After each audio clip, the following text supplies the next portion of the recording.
much. I want to wish a very, very warm welcome again to all the distinguished delegates, guests, and visitors to this second day of the second Asia Energy Transition Summit. The transition to a new energy supply landscape, this is a huge task. It's also a multifaceted one.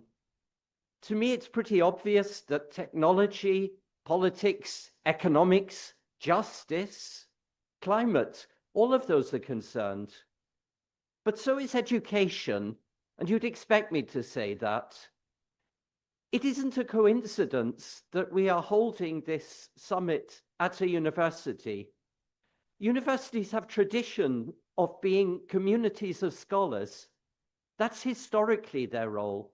Now they are still an ideal place to bring together people from different disciplines, whether it is physics, whether it is engineering, whether it is economics, and different backgrounds, whether from industry, policy, or academia. Because by bringing together people from different backgrounds and disciplines, that is how we will find solutions to these pressing problems. But there's another role which is even more essential, and that is the role of training, and I would say even more importantly, inspiring the next generation of leaders. University students are already at the forefront of climate action. I look forward to seeing what they are going to achieve in terms of innovation for the future. But of course, it's not only at the university level that education is important. It's essential at the school and community level as well. Because if you think about it, how can anybody who is a consumer, who is affected in any way by the energy transition, and let's be honest, that's all of us, how can we make rational decisions? How can we claim our rights unless we have got some sort of a grasp of the issues involved? At the very least, people need to understand that the issues involved are complicated. If people have unrealistic expectations, they will very soon turn against the energy transition. Education is key in preventing that. Also, if people don't understand that every contribution is important, they will not be motivated to do their part towards the energy transition. Therefore, I would say that although education is a long-term challenge, and that's what makes it difficult, I'm older than most, but probably not everybody here, but I have been learning for the last X years, and I'm still learning. Education is not something that can be solved short-term. It's a long-term and expensive commitment, but it's a commitment that we have to make. Thank you very much.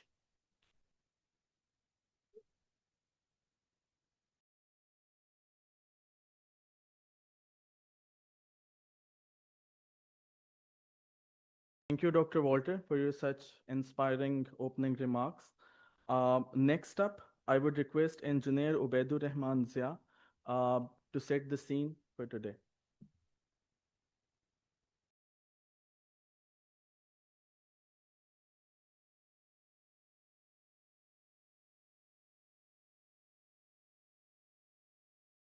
Yes, thank you so much, Umesh, and yes, thank you so much, everyone, for joining us on the second day of the Asia Energy Transition Summit. And what I'm actually going to do is to kind of provide you a brief overview of what we discussed yesterday. Some of the, I'll try to do, I mean, it's definitely a very difficult job to kind of summarize all the recommendations that were coming out yesterday, but I'll just try to summarize some of the key takeaways. And importantly, just like Umesh mentioned, we'll also try to set a bit of the agenda of what we'll be discussing today as we go forward. So yesterday we actually had a number of interesting discussions and a lot of insights coming into Asia's thematic transition that we'll be talking about. But we kind of started with the Federal Minister for Planning, Professor Ehsan Iqbal. And I'll just kind of summarize, bring 3 points that the vision he kind of mentioned of Pakistan's economic transformation and how energy sector is actually at the very core of all the recent developments that we have been seeing within the document. He kind of mentioned a lot of definitely won't be mentioning all of the policy reforms or the new policies, plans that the government is actually planning. But we kind of saw how the government is actually trying to bring a lot of policy alignment within the NDC sector, such as any of the key indicators that's gonna come now in any policies. They're gonna be a lot aligned within the NDC documents, within national electricity policies, and all of the key indicators we're gonna see in most of the planning documents that kind of come forward. Then he kind of mentioned a number of energy sector reforms that the country is aiming for, including the grid modernization debate, the integration of battery energy storage systems, and how the government is actually planning or improving the distribution systems. And then he also kind of talked a lot about the energy trade and etc. Now, after that, we kind of delved into the main theme of the discussion or the subject that we actually had, that was the multilateralism at the brink. So we actually started with a very candid discussion on multilateralism, and given the recent developments such as the US withdrawal from the Paris Agreement, the kind of the failing repetitive process of the COP negotiation, and what means for us as a region, what it means for us as a country, and how exactly do we actually have to respond to it, considering the issue of climate change, that it cannot be solved bilaterally. It is a multilateral problem, and we actually have to come up with multi reforms that kind of fix into the whole puzzle. We also delved into the outcomes of COP30 from multiple lenses, ranging from once again, a lot of commitment for the phase out of the fossil fuels, to also the technology needs of the Asia as a whole. So starting from that debate, we saw some of the following messages coming out very strongly, and definitely they go well beyond these. I'll just try to summarize them into 5 key messages that came out from the very opening plenary of the multilateralism. The first one, the Asia really needs to become the architect of its own transition, shifting from the dependence on the global north financing that we have been talking about for long now, to kind of innovative, homegrown, regionally integrated solution. And this strongly includes a very strong, South-South cooperation, Asian climate transition funds, regional supply chain integration, and also broad cross-border energy integration cooperation that we talked about. The second, again, given that financing is the decisive bottleneck, current commitments, example, the COP30 signals that we have been getting, kind of the NDB reform rhetoric that we have been talking about yesterday, they kind of fall far short of Asia's energy transition investment needs, such as, we kind of summed up to $1 trillion figures, the decarbonization needs. So the countries do require really a predictable, concessional, and kind of a simplified, scaled up MDB delivery, private capital mobilization, transparent tariffs, and also some streamlined procurement processes. The third, a very just, people-centric, and rights-based transition frameworks that are kind of negotiable. So the region must build governance systems that protect communities, ensure affordable and dependable energy access, safeguard human rights across supply chains, especially one point which a former federal minister, or the assistant to UN Secretary General, Dr. Shamshad, mentioned, was also about the critical minerals, and also in how this can actually be, we can institutionalize accountability to these strong regulatory authorities and judiciaries as well. The second last, Asia's paradox. Again, we know that Asia is least responsible, yet one of the most burdened regions. So how it must shift into Asia, how we can actually take it as an opportunity for Asia. So with the China and broader Asia leading renewable energy manufacturing as well and deployment, the region can also kind of shape global pathways by investing in grid modernization, storage. We talked about the early retirement of coal from the region, and also green industrial policies. Last, countries must move from vulnerability and dependency towards investability and climate prosperity through national climate platforms. We talked about preparation of a pipeline of the bankable projects, coordinated whole of government efforts on adaptation, strong macroeconomic and industrial planning as well. So after the initial plenary session, we kind of delved down into, we actually had the Federal Minister of Energy Power Division, Awais Laghari Saab, with us, who also kind of mentioned the recent reforms that the government, particularly within the power sector, has taken, starting from how the net metering policy is expected to be evolved over the coming years. He also talked about how they actually, government is actually planning to integrate the whole solar rush that we have been talking about within its overall planning system as well. After that, so we kind of, based from the plenary discussion, the 3 key themes that came out to us were the reforming, the how we can actually reform the UN framework. The second one was how we can actually address the tariff and the non-tariff barriers for the Asia's energy transition. And the third one was kind of looking into from global to regional, and how Asia should kind of leverage this opportunity and be the heart of the energy transition that we actually talk about. So, I mean, talking about while we're discussing the reforming the UN framework, particularly in the light of Moti Rao framework, uh, we kind of discuss the persisting, we should also call them the challenges of the current UN system and how the power gradient is actually shaping the overall climate diplomacy that efforts of the region. And actually, it was really, really interesting and insightful to hear multiple views how different instruments such as the dominance of you talk about the fossil fuel lobbies, exclusionary processes, and some closed door decisions making influence the outcomes. Second thing we discussed was the voluntary nature of the commitments and how without enforcement authority, the system cannot actually deliver what we expect it to. Then on the loss and damage fund and the adaptation fund, again, it is still under resourced. We are in the process of not fulfilling past commitments already and creating a new cycle and constantly creating a new cycle of unfunded promises. That's something that's really is again becoming trickier and trickier. Lastly, the real influence in climate action is increasingly shaped by global corporation, finance actors, fossil fuel lobbies, as well as civil society platforms. However, if you look at the negotiations, they kind of remain locked into outdated and also kind of very say centric structures. So this mismatch has also actually created a very widening gap between where the decisions actually happen and where the negotiations formally occur. So that's one of the very major gap that exists in the overall structure.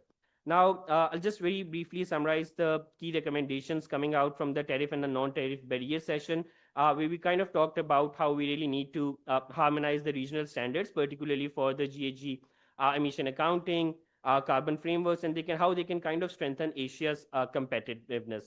So there was again repeatedly a one recommendation that was coming was a unified GHG reporting and technical standard system that could actually ease the cross-border trade in sustainable materials, and kind of also shield the region from some of the reforms such as carbon tariffs like the CBAM and how it can actually position Asia as a global hub for green energy supply chains. Secondly, we also talked about how we can actually prioritize just localized community-driven energy solutions. Yeah, and the last one was the green industrialization and supply chain development and how it actually can be scaled through very clear, predictable regulations. So Asia, I mean, again, as a region, should kind of try to invest in domestic manufacturing of these renewable energy industries. We also talked about a bit of the industrial sectors, green steel sector. I mean, again, not really relevant to the case of Pakistan, but yes, overall region is actually going to be really important.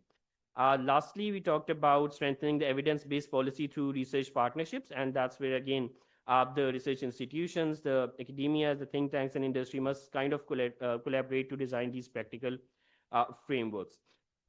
So the last session that we actually had yesterday was from the global to regional, in which we discussed how Asia should kind of tap into this opportunity and be the heart of the energy transition, where we actually talked about three key things that should be done. One was the community mobilization, where we really need to organize, empower, and mobilize communities so they can influence the corporate and policy decisions.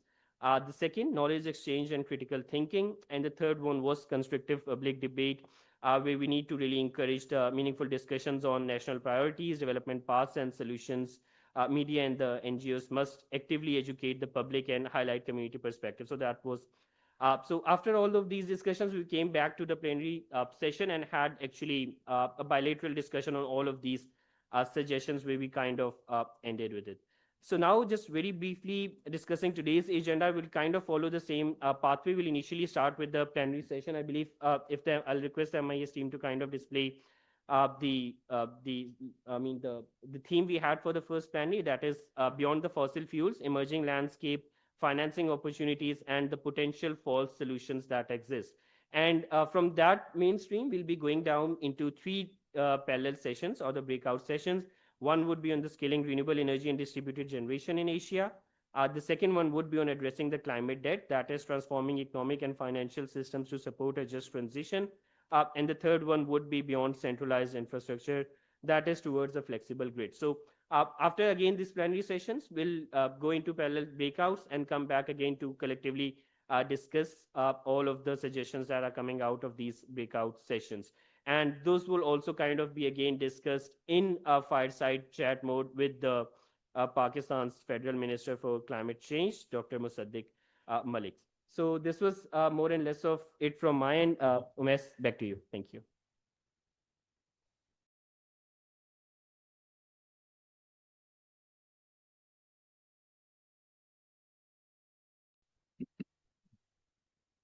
Thank you, Beth, for providing us a recap of yesterday and setting the tone for today. Before we move to our first plenary session, I have an important announcement to make. You all know that we have our colleagues here from APMDD, which stands for Asian People's Movement on Debt and Development. They have a petition which is accessible at registration desk, and it's related to global wealth tax as means for financing climate action. Any one of you who is interested in signing or reading this petition can access this petition at the very registration desk outside this auditorium. Thank you. Now we will move towards our first plenary session for today. It would be moderated by Mr. Zishan Ishfaq, who is Chief Executive Officer of Renewables First. And the theme of this plenary session is Beyond Fossil Fuels, Emerging Landscapes, Financing Opportunities, and Potential False Solutions, Pitfalls. So I'm going to hand over the proceedings to Zishan Ishfaq.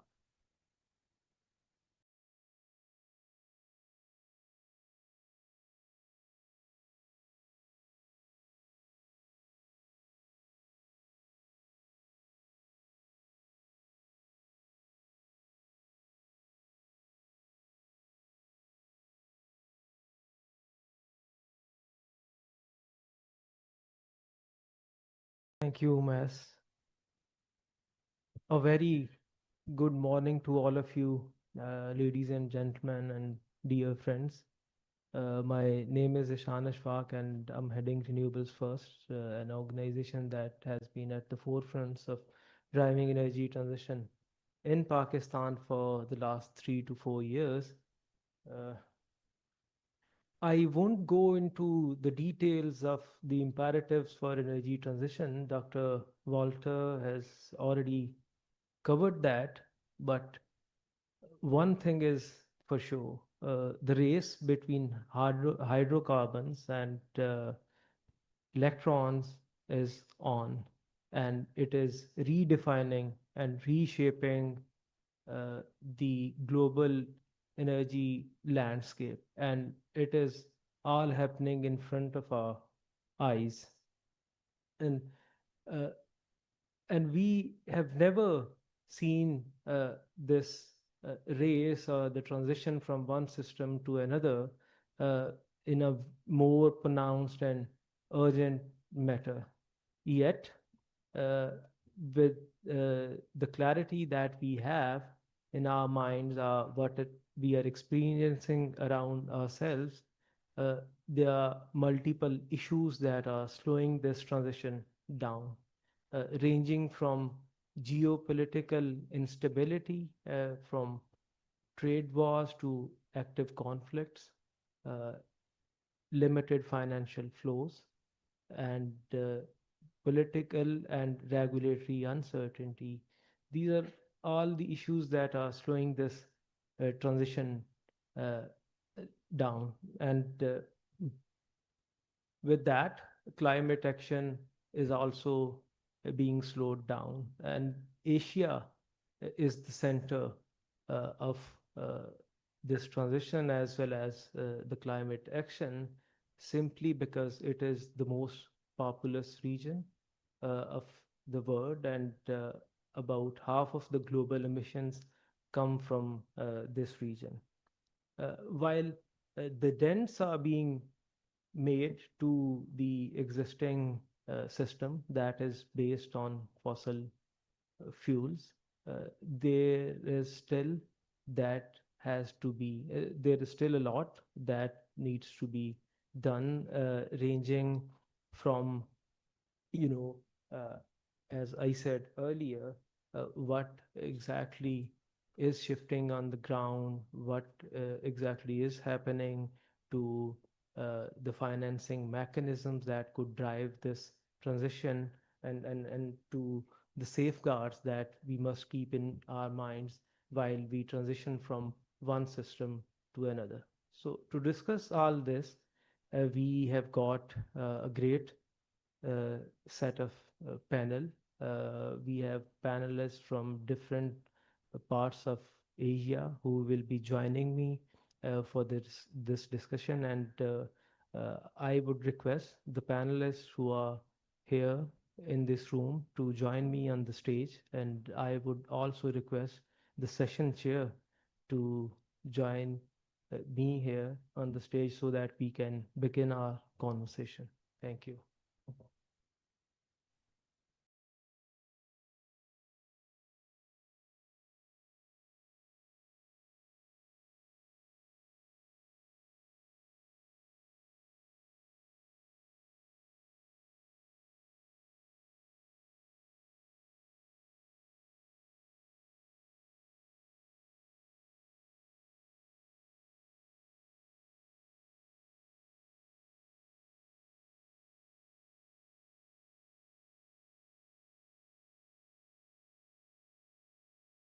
No, no.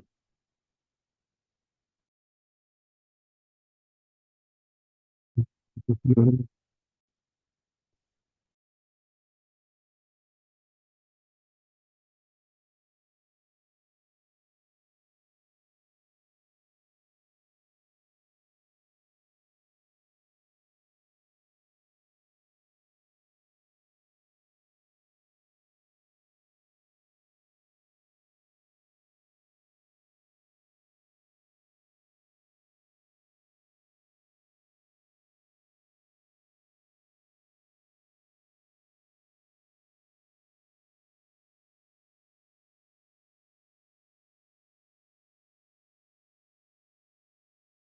Give it up. Yeah.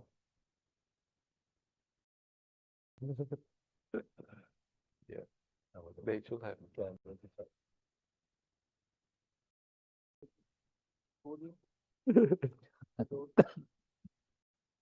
You have been demoted back to the panel. Did they have mic? Okay. हाँ ठीक है, and पे कर लो। ठीक है, नहीं तो क्या करना है?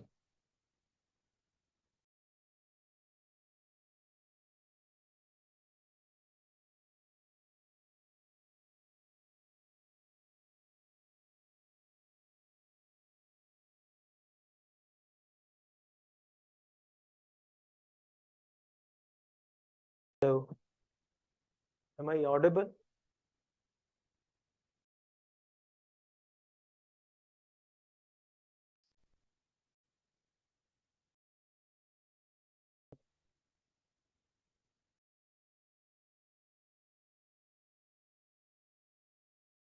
Before we start the conversation, I would like to have a poll. Do you want me to take questions at the end of this panel discussion, or we can take questions randomly in between the discussion that we are going to have? So those in favor of the first option, raise your hand. I think at the end. At the end? Yeah. Okay. गड़बड़ हो जाएगी। Yeah. For the sound, at the end of that.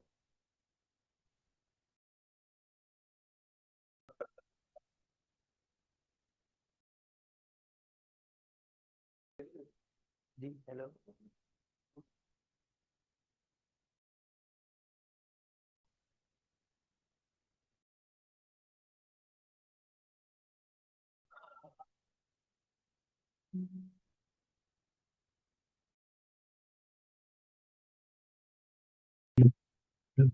Hello.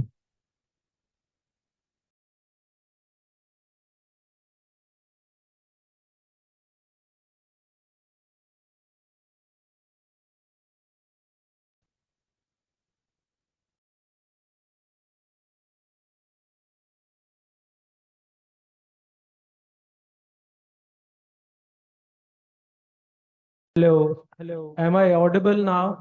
And okay. And those of you who are online, can you hear me?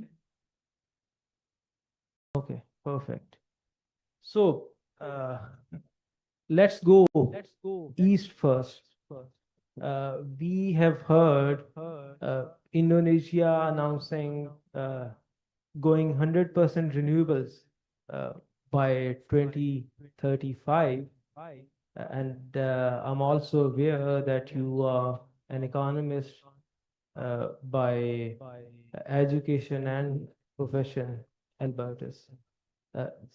And how do you see these political statements reflecting in the overall direction of moving investments to this era of moving beyond fossil fuels? So, while you start answering this question, I would also encourage you to briefly introduce yourself for the audience. Thank you. Thank you. Thank you so much. My name is Albertus Siagian. I'm from Indonesia. And thank you so much for inviting me here to Pakistan. This is the first time I come to Pakistan. So yeah, really looking forward to your beautiful country. Welcome. Yeah. Yes, about the landscape perhaps, yeah. About the landscape that we have in Asia. I guess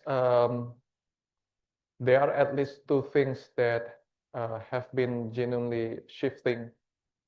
The first is about technology. It seems that it is quite clear now that the cost of clean power keeps decreasing. Whether it's cheaper already than the fossil fuel, it remains to be seen though. That's number one that I see.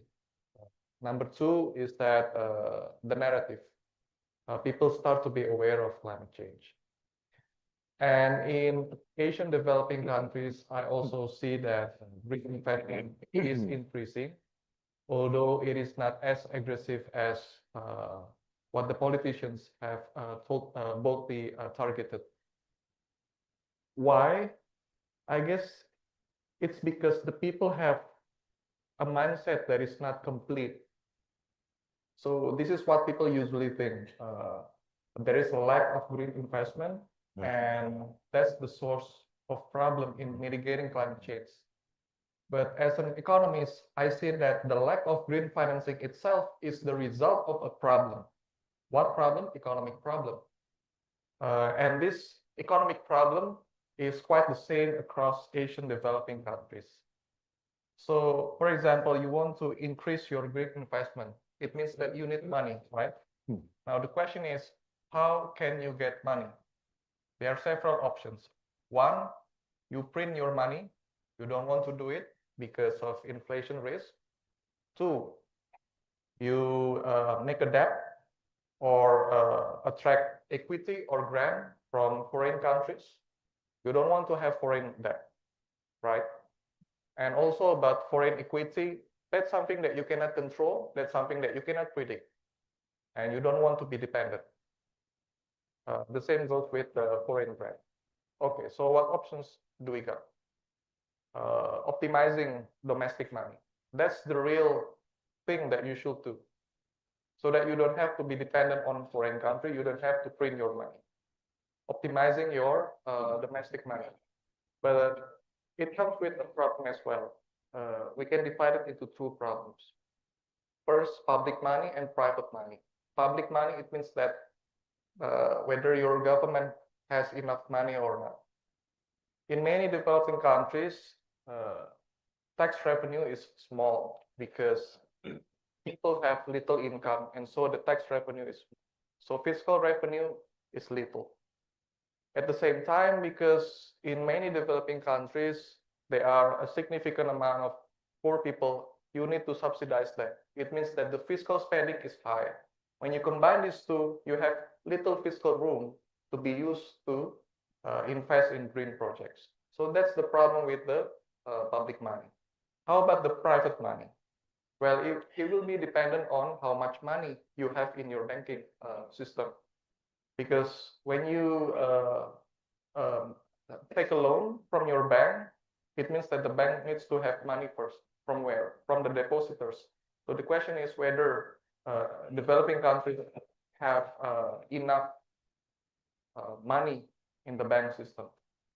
We know that usually people in the developing countries, they are still in the consumption stage. It means that there is not enough money left to be invested in or to be put in the bank. And so the banks themselves do not have enough money to be lent out again to the green projects. So that's the landscape, the economic landscape that I have seen in Asia. Yeah. So you talked about deal structuring, and that reminds me of Lawrence, who is joining us online. He's been involved in deal structuring for the early retiring coal assets. So, Lawrence, what in your view can convince, or what are the signals, both market-based and commercial, that can basically drive asset owners to early retire their coal power plants, or move towards green energy investments? All right. Hello, everyone. Am I audible? Just Yes. double check it. Fantastic. So, happy Sunday to everybody, and it's a privilege and honor to be here today. I apologize I cannot join in person, but truly thank you so much for having us today. So, just a quick introduction. My name is Lawrence Ang. I'm a managing partner and founder of Climate Smart Ventures based in Singapore. And as mentioned, a lot of our work is to do with engaging power portfolio owners, figure out how to shift from fossil to renewables, but from a commercial perspective. So maybe just to answer this question, and I think it's an important one as we end 2025 and go into 2026. In terms of like critical market signals that are necessary to drive the transition, whether be it an OECD country or emerging developing countries such as Pakistan, Indonesia, Philippines, Vietnam, Malaysia. It has to be a mix of public and private sector ambition, right? So let me break that down in a couple of pieces, right? So what we're finding out now from markets that have succeeded in starting the energy transition is that government, first and foremost, has provided a bit of an ambition around the future of coal versus the future of renewables in that market, largely signaling that there is an intent, or at least an intent, to move the power sector towards more renewables and managing the eventual phase out or phase down of coal.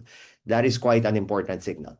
So in all the markets that we've seen a successful transition, whether it's in Chile or in markets like the Philippines, where there is one kind of transaction, ASEN, and others following, or even Malaysia, what is important is we see policymakers signal a shift towards managing the phase down or phase out of coal.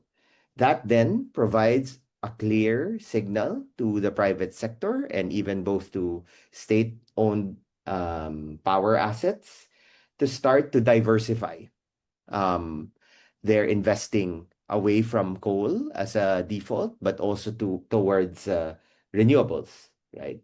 So I think this is quite important. And then when that happens, when a diversification starts to happen in an industry or in the power sector, the commercial sector, particularly the capital markets, will start to take notice. They see a new business opportunity, whether debt providers see an opportunity to expand their services towards providing loans and capital to power players, whether state-owned or private, to diversify into renewables, or equity investors who want to own a piece of that shift.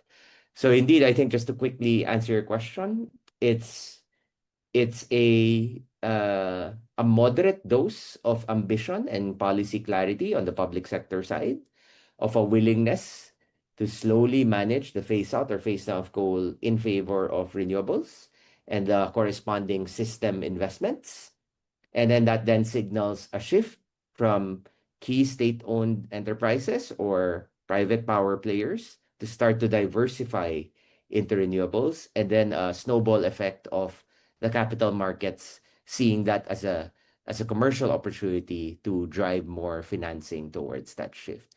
So that's kind of like a very tangible playbook, if you will, that has proven to be quite effective, say in case studies like Chile and Chile. So again, Chile committed to a 2040 phase out date that then triggered the remaining coal players to figure out how they quickly diversify away from coal to not be stranded by 2040.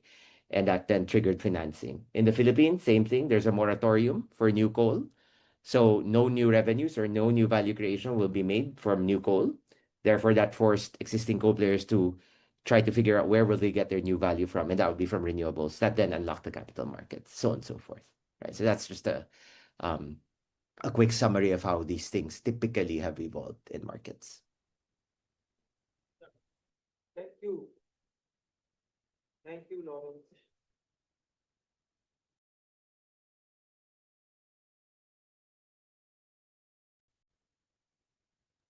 Can hear you.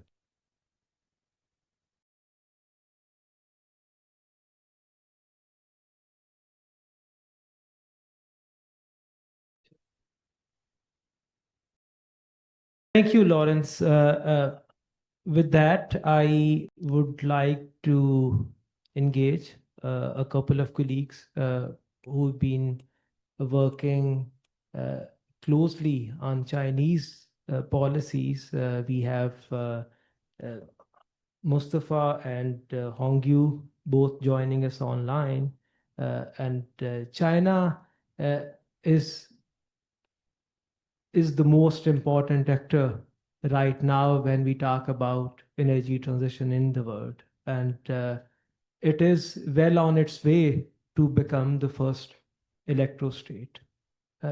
Just a few stats that I want to share with you so that you know the scale at which China is involved in the energy transition of the world. Around 60% of whatever is produced around wind turbines, solar modules, and battery storage system is controlled by China. And almost half of the investments that went into energy transition during the last year came from China. So that shows you the scale of China's involvement in transition technologies and the overall transition itself. But at the same time, China is the largest coal asset operator in Asia. And with that, I have a question for you, Mustafa. How do you see this playing out for China in the future as it intends to peak its emissions by 2030 and going carbon neutral by 2060? How will it treat its overseas coal assets? Will China let them retire early? Will allow them to operate their life cycle? Yeah. Thank you, Zishan, and very good morning to everyone in Lahore and Lums. Thank you for having me. Unfortunately, I couldn't come in person. I think that when you talk about Chinese overseas coal assets, I think it's less a technical analysis-based answer, but more a political one, because a lot of these coal investments are under the framework of the Belt and Road Initiative. And the Belt and Road Initiative is the signature foreign policy project of President Xi Jinping. And backtracking or retiring them early on would be considered and be seen as a sign of weakness, as a sign that they did not succeed, and hence there would be reluctance. So when you talk to the Chinese government or state-owned enterprises that have invested in coal power plants across the Belt and Road in the past 10 years, they say that we can upgrade these power plants. We can improve the technology of these power plants. We can reduce the carbon footprint of the coal power plants. But retiring these power plants is not something that is an option when it is discussed with them. They also say, and this is a state narrative of China, that it's very important for countries to have an energy mix that also includes coal, right? And in China, there are still coal power plants, and they suggest for other global South partners to continue to have some coal for basic stability and not excessive reliance on renewable because of baseload stability and overall risk factors that we have seen in Portugal, Spain, and Sri Lanka, where there have been outages, where there was excessive reliance on solar and wind. So we see this narrative. However, Zishan, I think it's important to understand that at the same time, this is an evolving conversation, right? And China is leading the green transition in the world now, particularly with the United States complete withdrawal from climate commitments. So we see that if there is a Chinese capital-driven transition, which actually makes sense and is bankable, I think that conversation can have teeth. But I think that gives the onus to the host countries of those power plants to have a very, very strong bankable commercial case where Chinese investors see the money, which is not only based on climate change, but there's a very strong economics case with the data and numbers that this transition can be profitable, and an investor who has invested in the coal asset or their associate partners can make money. And of course, it would serve the purpose of climate transition. So we see that there is, I would not use the word divergence, but there is, when we talk about the green transition, when it comes to fossil fuels, I think that buy-in has yet to be created within China. I am optimistic, nevertheless, that seeing how quickly China is moving forward on this, and it is not only talking the talk, but walking the talk, we can see that they will come around to also the transitioning away from fossil fuels. Yes, a follow-up question to you again, Mustafa. In Pakistan's case, what we have experienced is that Chinese technology is displacing their coal assets. I mean, we have provided them with duty-free access to import solar panels when in the West we saw, over protectionism of local industries. So how do you see that playing out for China? I mean, it is their own technology that is somehow displacing their assets. That's a great question. That's a great question, and I'm glad you asked. I want to draw a distinction here, right? Because we are talking about coal power plants that were led by state-owned enterprises, and these were G2G investments. And then what ensued very recently, post-COVID here, is a B2B revolution, right? The solar, Pakistan is the third largest importer of solar panels in the world, of Chinese solar panels, right? That is completely led by Pakistan's consumers, residential consumers, right? And it's a completely private sector-led initiative that has happened very spontaneously based on market dynamics. Whereas the coal investments, the fossil fuel investments, have been purely a G2G exercise. So there's this important distinction that we need to understand. That's number one. And number two is, Zishan, I think the opportunity when you talk about China's tech, renewable tech, right? Very high renewable tech, whether it's LONGi, whether it's others. For Pakistan, the opportunity is manufacturing and assembly in Pakistan. That is the real deal for us. And that is what we need to be eyeing for, right? Because firstly, we are still importing it. It's still, it tells the balance of payments, balance of trade towards China, and it's still expensive for Pakistan, even though we are importing it. If it is indigenous and they do a joint venture here, like they've done it in Vietnam and like they're doing it in ASEAN countries, I think that would be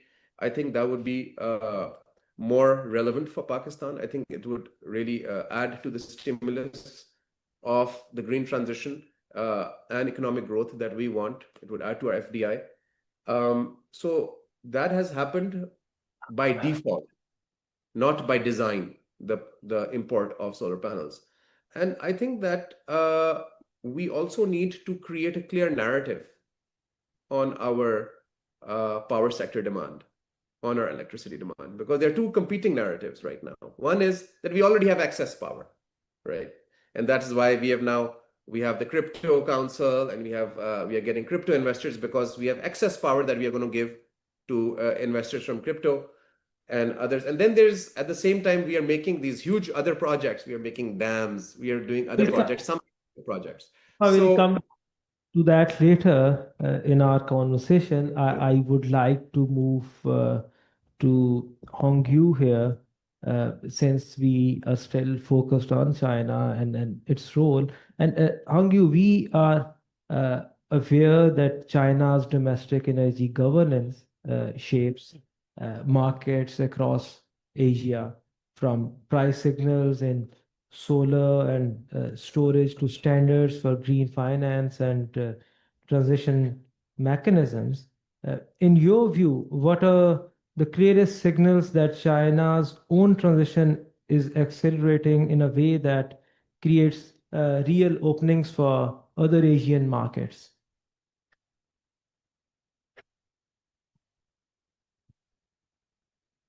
Thank you for the question, and also for inviting me to join this discussion of the second Asia Energy Transition Summit. And also, I will briefly introduce myself. I'm Hong Yu from Green Innovation Hub, a local environmental think tank based in Beijing. And we've been working on climate governance and energy transition since 2012. And back in 2017, around that time, we started to look at China-Pakistan CPEC cooperation, especially the first phase. And that's when we met with Mustafa. And in past couple of years, we've been cooperating with SDPI and Renewable First. And for this question is about China's landscape, how China's energy transition is going.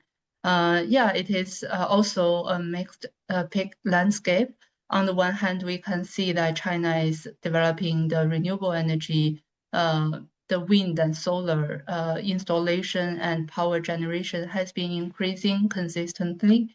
And we've seen that China has already achieved its 2030 NDC target on renewable, on wind and solar installation. And also, that's the installation. And as for the power generation in 2024, wind and solar also generated around 32% of the total electricity, the national electricity, and surpassing coal power electricity generation for the first time. So we can see that in China, the clean energy or renewable energy transition, both in the supply side and into the installation side and electricity side, is being increasing. And this kind of trend is also further accelerated by the long-term target and as well as the policy.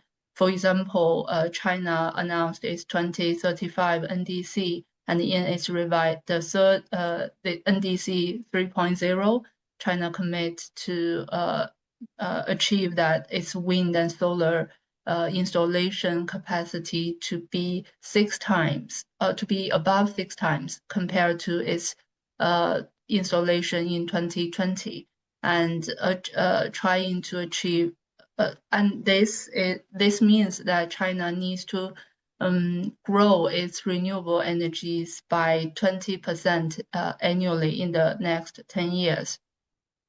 And this is NDC. And we also just announced our 5-year plan. And in the 5-year plan, China also continues to plan for accelerating the building of the new energy system, where they will have a secure, orderly, and reliable substitution of fossil fuels in it, and enhance the supply of the renewables in its energy system. And these are the positive signals. However, as mentioned by previous panelists, in China, we are also seeing the increase of installed coal power projects domestically. Although China committed to build no new coal power plants overseas, but still due to the extreme weather events, which makes hydropower output decrease rapidly, and also due to the economic situation, there are some more concerns from our provincial, from the energy consuming provinces about their energy supply, so that they build their own coal power plants instead of relying on other provinces' hydropower or other clean energy supplies. So that, still there are some good silver lining, which is if we take a look at the total energy-related CO2 emissions in the past 1 year or so, we see that China's energy-related CO2 emission is reaching a peak. So that means although China is installing more local coal power plants at local level, but these units are not utilizing. They are mainly serving as to meet the peak load during the summer, during the extreme heat weeks, like during the summertime. So it's we also there are also discussion with these governments, local governments. They are saying that this is mainly because they are not trying to use it at a full operation utilization rate. They only use it as a backup. So the question for China moving forward is how to ensure the market design will make sure that these new built or these existing coal power plants will remain as a backup of flexible sources, and also how to ensure the increased renewable energy will penetrate or will be connected to the grid, which because the grid, China's grid, is now meeting its limit in accommodating the penetration of the renewables. So the grid modernization of the smart grid, and also the balancing of the grid, and also the storage facilities are the future opportunities for China to continue this energy transition. Yeah, that is very helpful, Hong Qiu. Now that we have a bit of clarity on the market realities and signals, in the interest of time, I would like to move to the second round of questions, and this round will remain focused on the financing mechanisms that are available for moving beyond fossil fuels, early retiring coal assets, and we shall also be talking about the false solutions that are being put forward in this space. So I will start with you, Zan. You've been involved in this space for last 4 to 5 years, and observing keenly as to what has been happening around the financing mechanisms. We always get mixed signals from multilateral development banks. On one side, they come up with the energy transition mechanisms, and on the other side, they continue financing coal assets. As in the case of Pakistan, we have seen a power plant being commissioned recently that was not really required, but we went ahead with that. So, was it pushed by one of the multilateral development banks, or did we need that project in the first place to be commissioned? And it happens to be a coal asset in the south of Pakistan. Thanks for the question, Zishan. With apologies, I'm going to have to paper read because I'm a little unwell today. So just allow me to perhaps read out a statement on this. I'll start with what happened yesterday because I think it is relevant. Yesterday, speakers urged vulnerable nations to juridify clean energy as a fundamental right. I have nothing against rule of law or policy signals. We've discussed those, provided we recognize that they are just this, a modern fiction. Our renewable energy policy already calls for displacing fossil fuel projects based on least cost credentials, but the rule of law actually reveres these onerous PPAs like a sacred deity. For all our exploitative 90s era contracts, the Contract Act in Pakistan from 1872 already allows voiding agreements that work against public welfare. Yet the last time Pakistan's Supreme Court pushed back against an onerous international mining agreement, we incurred $6 billion in international arbitral penalties. That is the rule of law for you, and that is the reality of policy signals. I want to start with that thought. We also heard calls to come up with our own homegrown solutions, cut dependency, and mobilize the market. I admire self-reliance, but fear the folly of retreating from the narrative of accountability, from principles of common but differentiated responsibilities and reparative justice, victories that are built on the blood of real communities in ferocious struggle. You cannot spin solutions from thin air or grow answers from homes that are colonized into wasteland. Speaking from the Pakistani experience and that of many vulnerable Asian nations, we have to take a candid stock before we can even answer this question.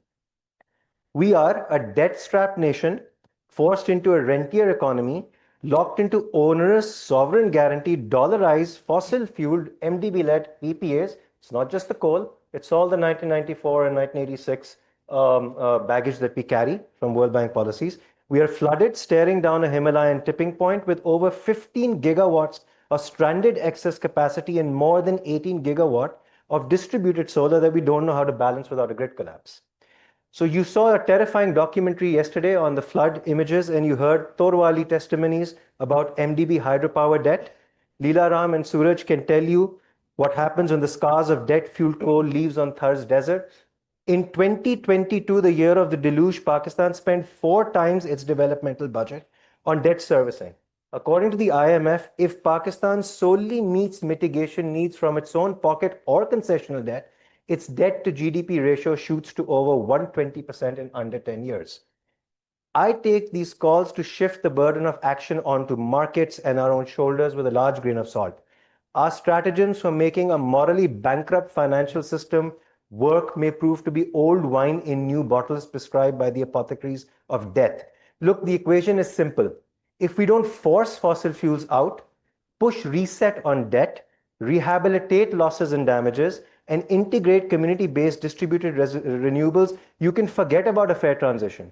You can forget about these models, and you can even forget about what those particular individual plants might mean commercially. Liddy warned us yesterday to beware of the semantic trap of mobilization rather than deliver. The core logic that drives innovative finance and win-win commercial solutions is the same. We are worshipping private finance and market liberalization, which has been fiercely promoted by the IMFs and the MDBs, and fossil actors masquerading as green innovators. They leverage ostensibly cheaper multilateral debt. That's the power plant you're referring to. Allow me to get to it. The answer will come. Trust me. We have to wait. Garnished with bespoke financial instruments to carve out new profit markets in the name of decarbonization. These methods are perverse. Early retirements built on discounted cash flows and haircuts only offer surface solution, and they reward polluters for their evils. Take Verra's carbon offset system, which is the one that is at the center of all the phase outs that we're trying to achieve with China and otherwise. 90% of those are phantom credits. And I should point out that rewarding clean investors for fake gains at the citizens invest, the perversity of additionality is worse. Vera requires that anytime you phase out fossil capacity, you have to put a 2-to-1 ratio of renewables to replace it. We have 15 gigawatts of excess capacity. What are we going to do with those renewables? So let's talk about this, and those are utility scale. Imagine you are paying a polluter for avoiding emissions for a plant that will not even commit them because of how strapped that plant is, and you are taking on more debt, concessional or otherwise, to retire a dead fossil plant only to build massive unnecessary solar and guaranteeing profit to the very emitters who ought to have compensated us. Forget the morality, think about the practicality. Cirebon, which is ADB's flagship ETM, and that's the connection to the plant you're asking, which is Jamshoro, fell through just 3 days ago, and South Africa's jetties are in tatters. So we are told to persevere with the market, but we have to confront the logic that this is the very market logic that created the fossil lock-in in the first place. Zan, I feel your emotions. Can you divide your statement into 2 parts? Maybe I'll come back to you later. No, hang on. Allow me to finish one thought. Okay. If you want to take Jamshoro, which is the one you're... Please finish it, in a minute. You want to take Jamshoro, which is what you're referring to. That's an ADB project. It's financed by debt that came at a time when Pakistan had already given the policy signal that we want to go local coal.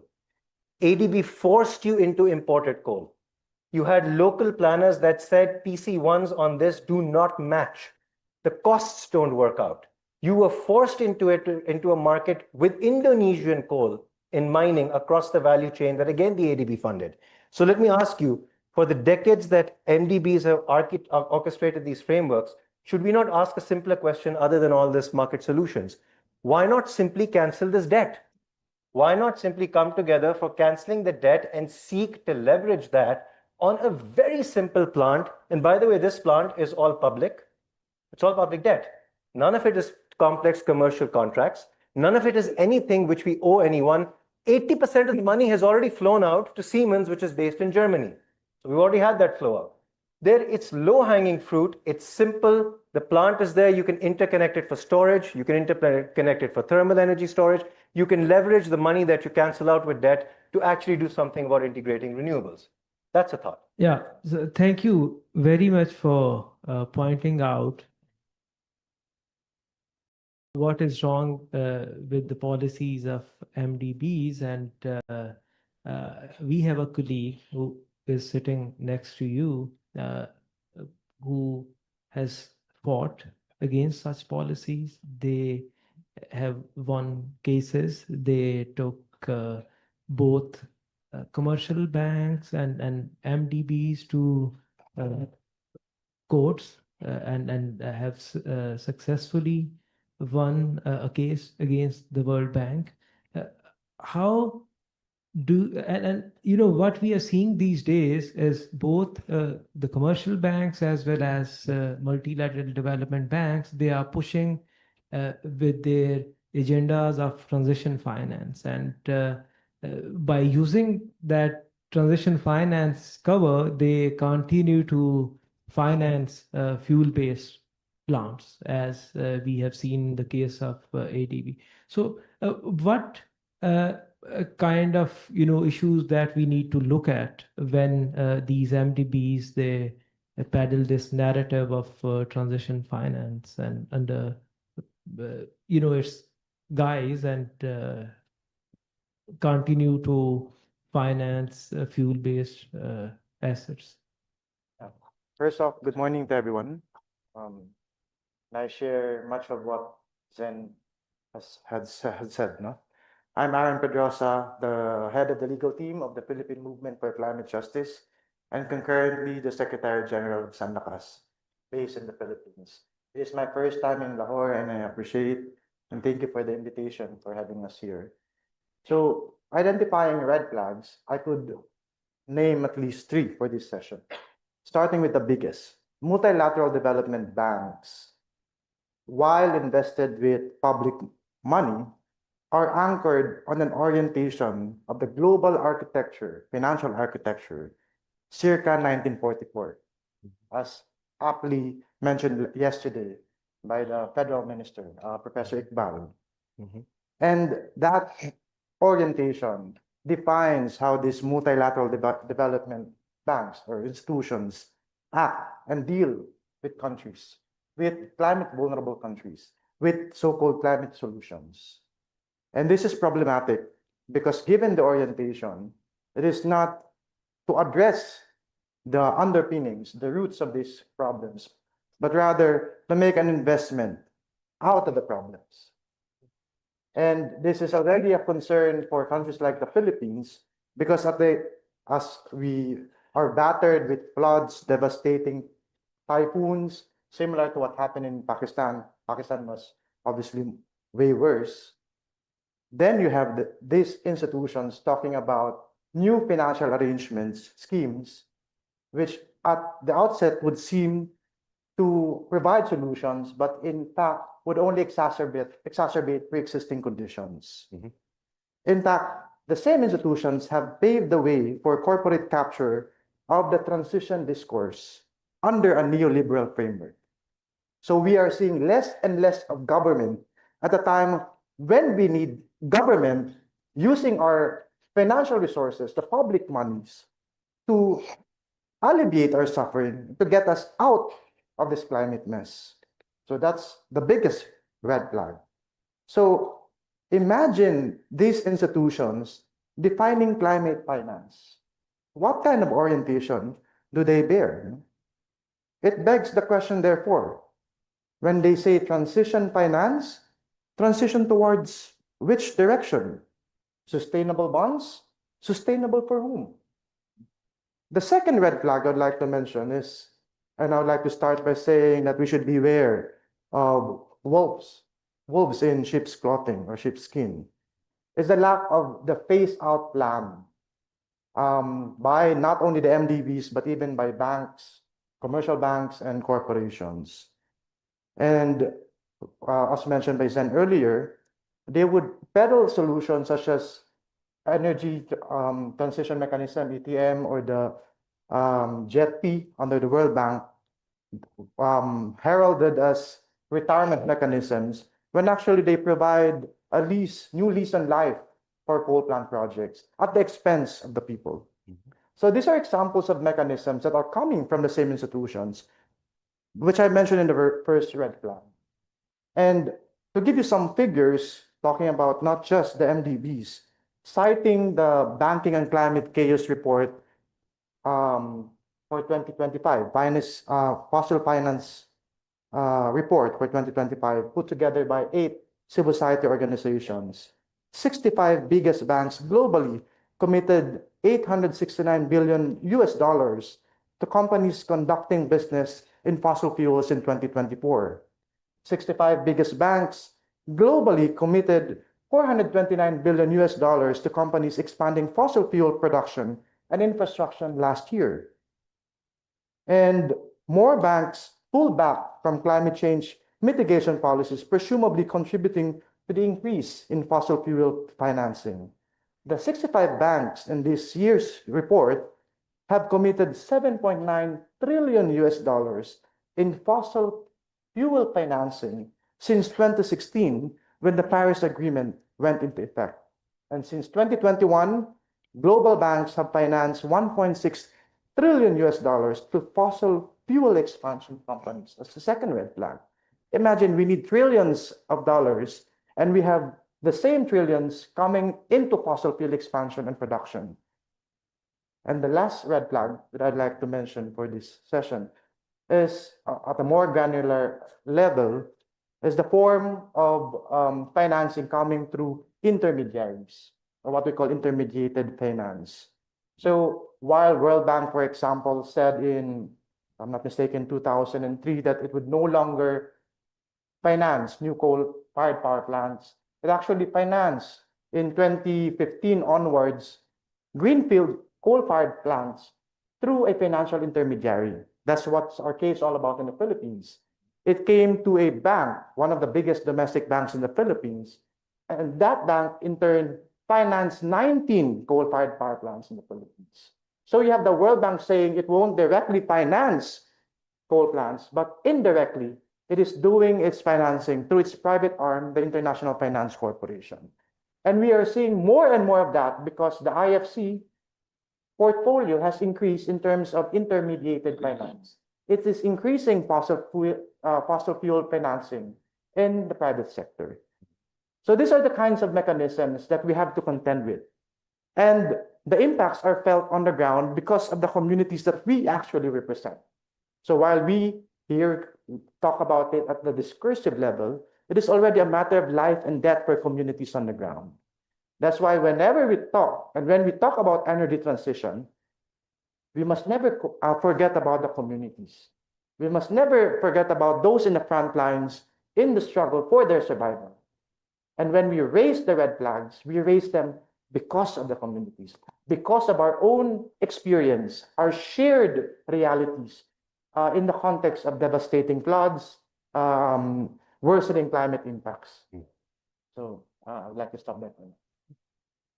Yeah, I mean, these issues cannot be denied, and they are all real issues. We also need to talk about the solutions here, and that brings me back again to Lawrence.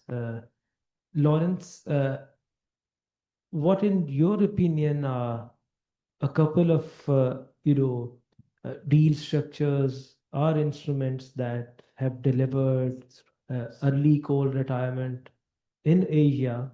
And along with that, it would also be helpful if you could highlight what are some of the preconditions for such instruments to be successful. So I think, I don't disagree with any of the statements that have been made prior, and Pakistan is has evolved to become quite a complex market, as will and do any other emerging market straddling with this issue of the coal to clean shift. And Pakistan just happens to have this baggage, as mentioned by the previous speakers, of a history of debt burden and a lot of challenges to do with addressing country risk side by side with increasing costs of capital as they try to figure out the shift away from coal to renewables.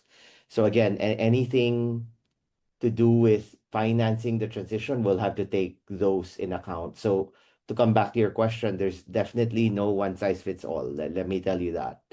I think to start first with kind of what hasn't worked, I think, and I'll start that way first, just to kind of like bridge the previous speakers, is that obviously this idea of a pie in the sky kind of like promise from a set of like foreign governments, whether that's a G7 type platform, saying that, oh, under a JETP, we'll hand over $13 billion, the case of Indonesia, or say $8 billion, the case of South Africa, for you to shut down all your coal fleets.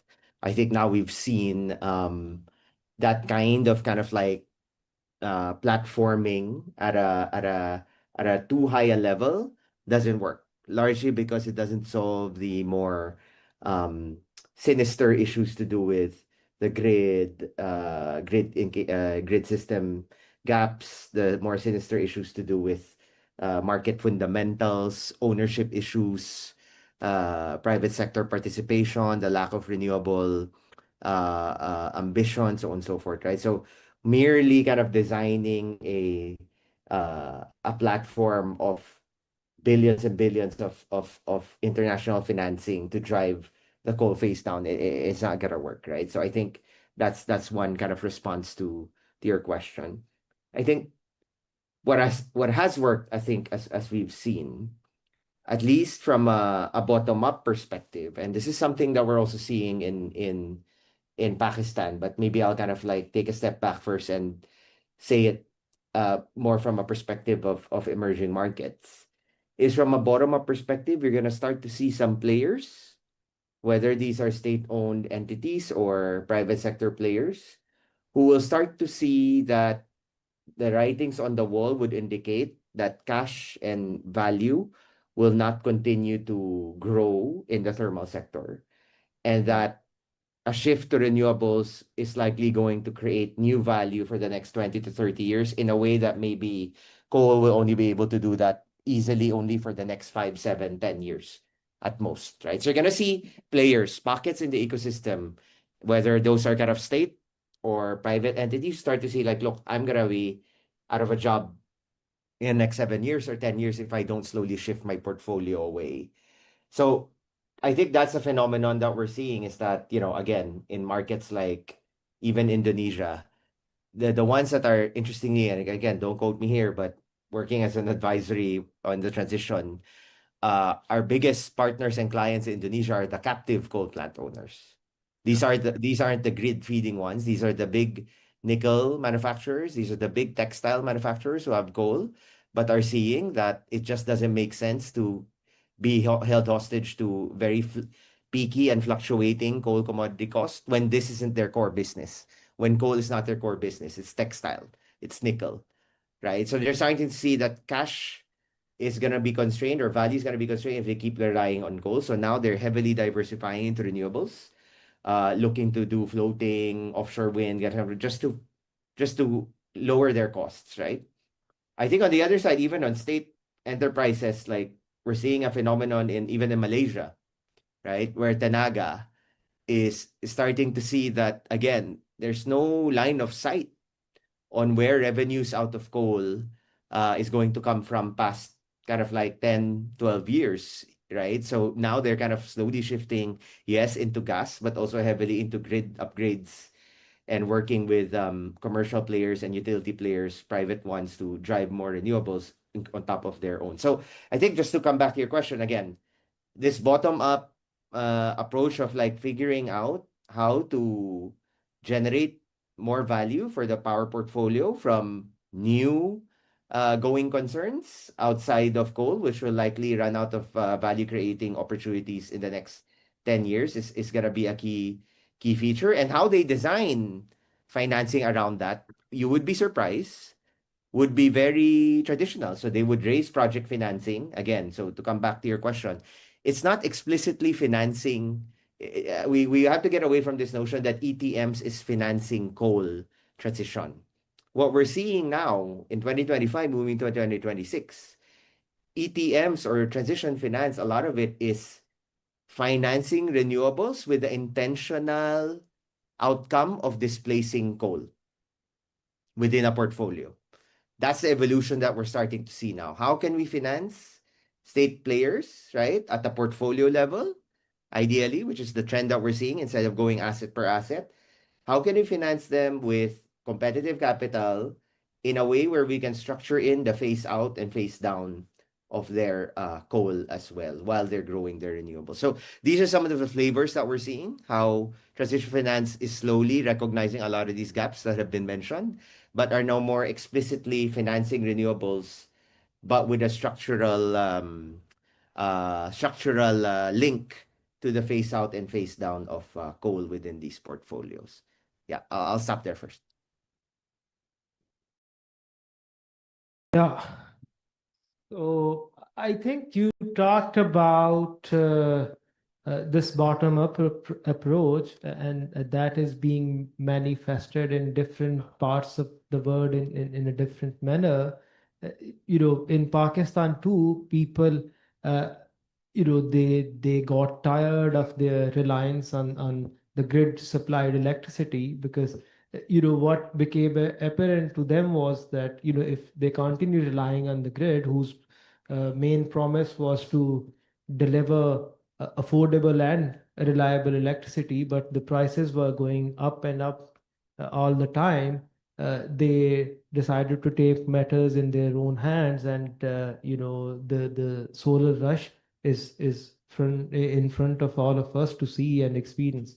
So we are moving a bit away from the original discussion here, but Albertus, I would like to come back to you as we've discussed a lot of financial instruments. Of course, finance remains a subset of the overall economy, and you being an economist, how do you see these financial mechanisms being supported by overall economic policies of a country or a region for moving beyond fossil fuels and increasing reliance on renewables.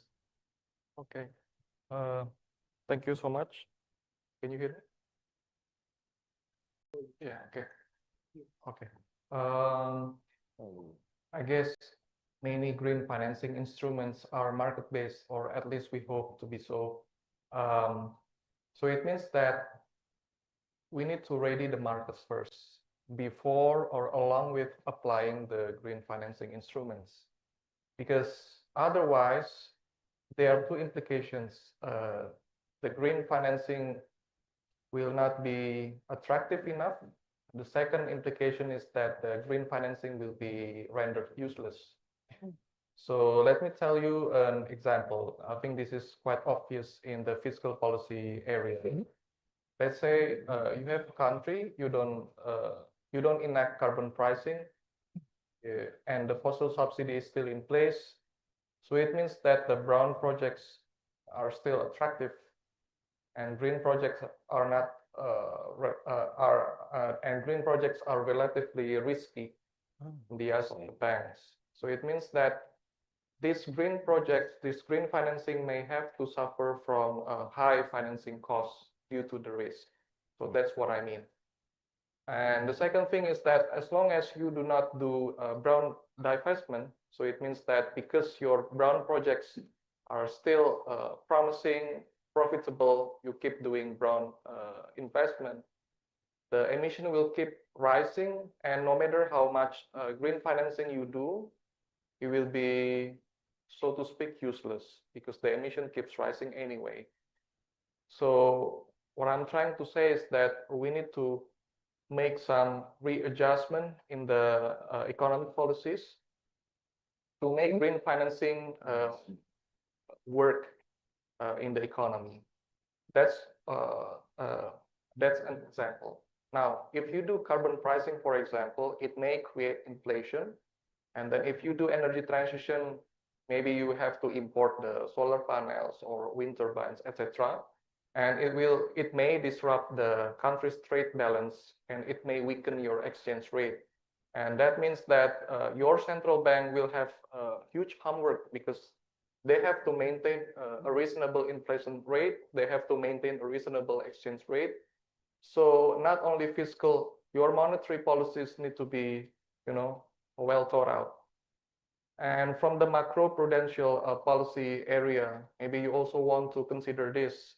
The more you give your credit to power sector, for example, because energy transition is mostly in the power sector, does it mean that we will have an increasing credit concentration risk? Because once your power sector fails, it means that there will be a domino effect in your banking system. So that's one thing that you should consider as well.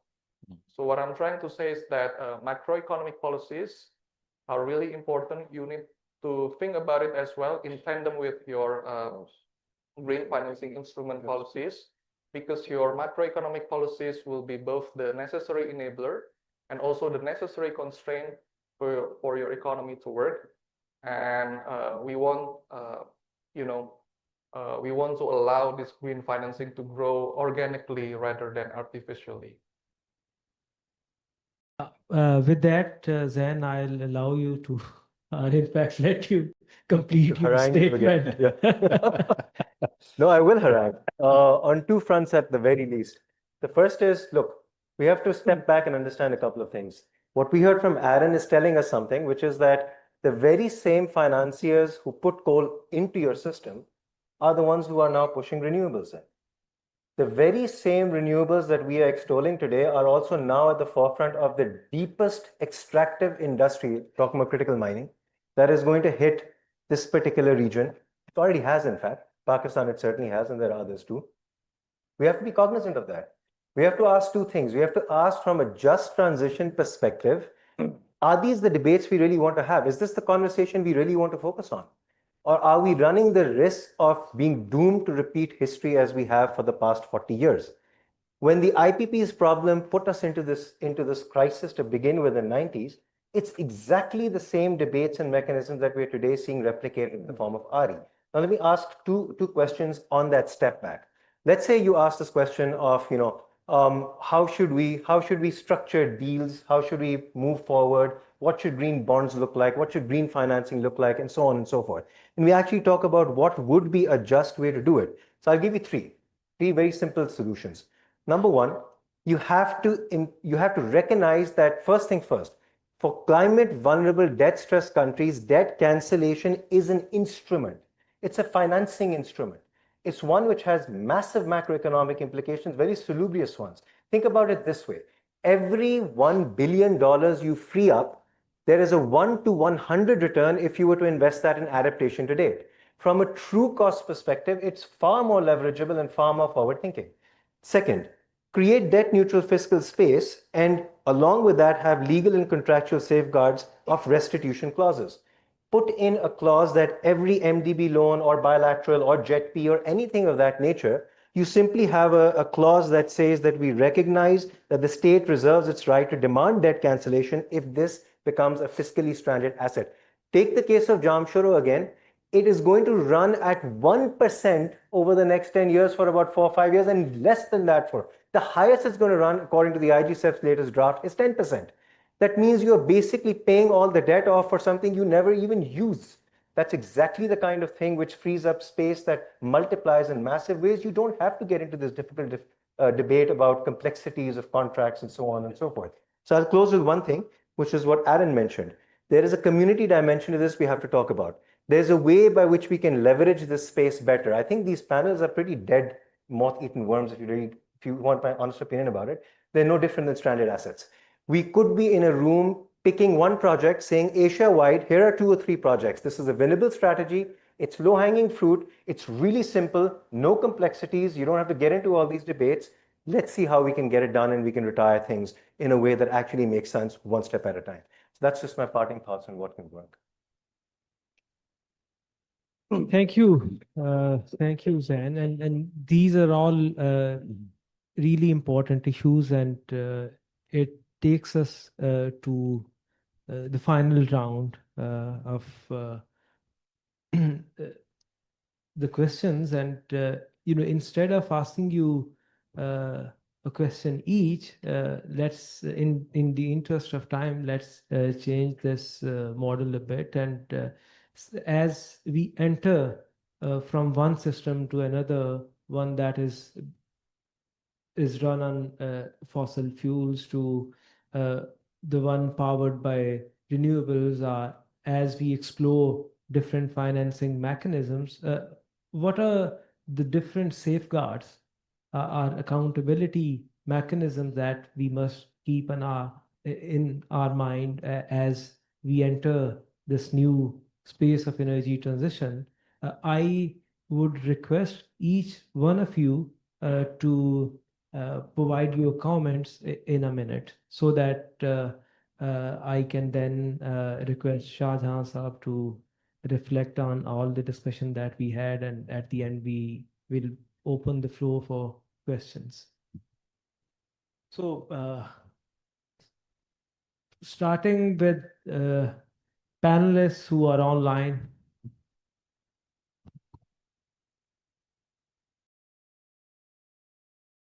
Mustafa, do you want to go first? Yeah, sure, Zishan. By the way, I was listed as a speaker in the round 2, but I think you missed my name by mistake. So I think that the most important thing here, and I think Zain has made some really, these are very solid points, and I really appreciate them. I think that the most important point here is to have a very solid, bankable document that actually aligns our decarbonization with data, which commercial data, which makes bankable projects from the fossil fuel projects into greener projects, right? I think that is the most important thing, is how to align that, where we can decarbonize and move swiftly forward with having very strong transactionable projects that attract investors, both private capital, as we saw in Philippines, and foreign capital. And I think that a lot of the times when we talk about transition, we automatically look outwards toward foreign capital for transition. But I think it's very interesting to also see within Global South Partners how we can also mobilize private capital. And we do have private capital in energy, in the energy realm in Pakistan. So how we can mobilize that and make sure that those investors see that vantage point in that green transition in stranded assets of coal, and they're able to inject. And they can also be partnerships of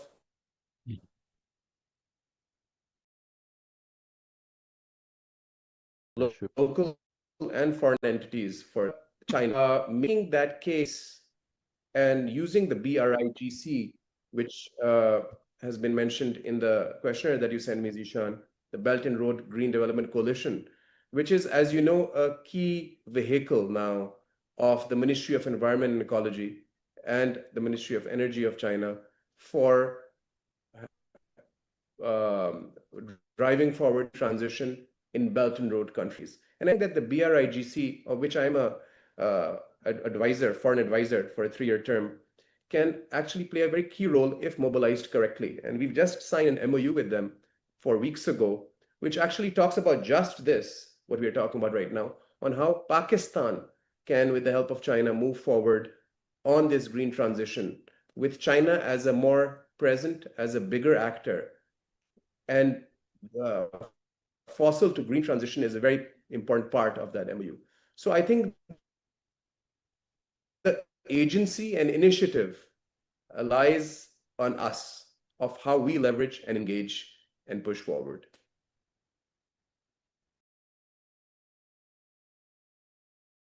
Thank you, Mustafa. Who is next? Hongyu, and then Lawrence. Yeah. Yeah, thank you.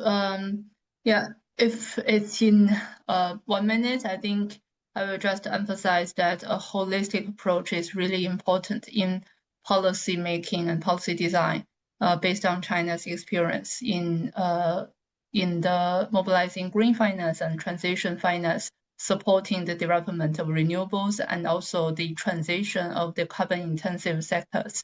And because the question given to me in this session is about China's green finance policy system, and I'd like to highlight that clear, consistent, the 4 elements. One is clear, consistent taxonomy or standard on the green and the transition projects is really important. In China, the green finance taxonomy has already eliminated coal mining, coal power from its green taxonomy.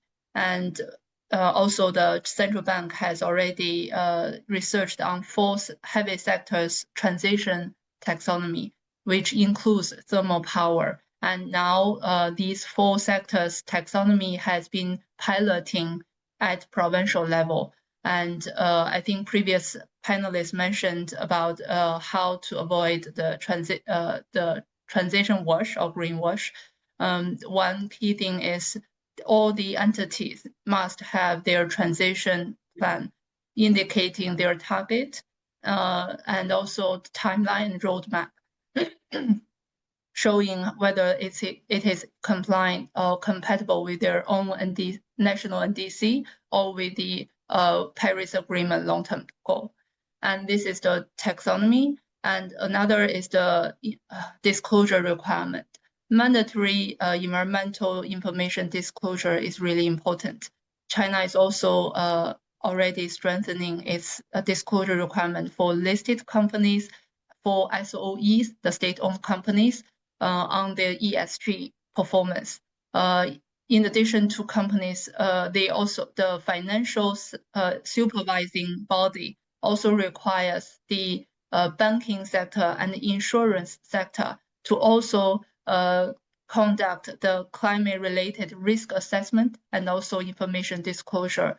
And also in the recent announced the guideline on the quality development of banking and insurance sector, the PBOC, the central bank, and also the supervising body also encourage the banks and the insurance company to gradually conduct to promote their low carbon transition at portfolio level as well as their own operational level, and also require them to conduct carbon accounting and also including the portfolio level carbon intensity and carbon emission accounting, monitoring, and management. And I think this is also a way to really move, guide the financial flow away from the carbon intensive sectors. And lastly, about the incentives. China has different kinds of incentives at the national and also local level. For example, China has the PBOC, the central bank has the macro-prudential assessment, and in this assessment, they include the performance of the bank financial sectors, green finance and transition finance performance in their performance evaluation. And with good performance, they will have good liquidity. They will have some good incentive from the central bank. So these are really important for mobilizing the financial flow to the green sectors, especially, for example, in Pakistan, the storage and also the grid upgrading, which is really important for integrating the renewables. Yeah, I will stop here. Thank you, Wong-Yu, and over to you, Lawrence, now. Are we doing the one sentence commitments? 1 minute. Yeah, okay. Yeah, because I heard more than one sentence from my peers. So no, but I think if there's one big important thing going into 2026 that we realize now is probably more important than ever. It's ambition. I'll just start with ambition and say, like, if everyone is familiar with the definition of insanity, right? Insanity is doing the same thing again and again, expecting a different result, right? And this is the story, unfortunately, in a lot of emerging markets where they think like, all I have to do is kind of like, say certain things, but not really do anything new and expect that, money will magically flow, the grid will magically fix itself, solar will boom, etc. Then, unfortunately, market forces will take over. So I think to the previous speaker's comments, we need to be quite intentional in our ambition and how we set our ambition. And I think 2026 will be all about letting our ambition drive how external and internal forces determine the transition for us, right? So I'll end with that.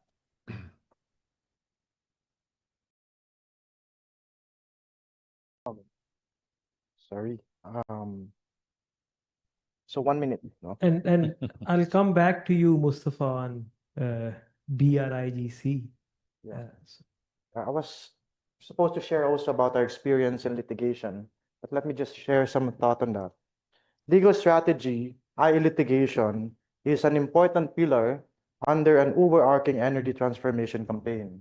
It is not, however, a standalone approach because our laws are crafted to sanction what ordinarily should not be allowed in other jurisdictions.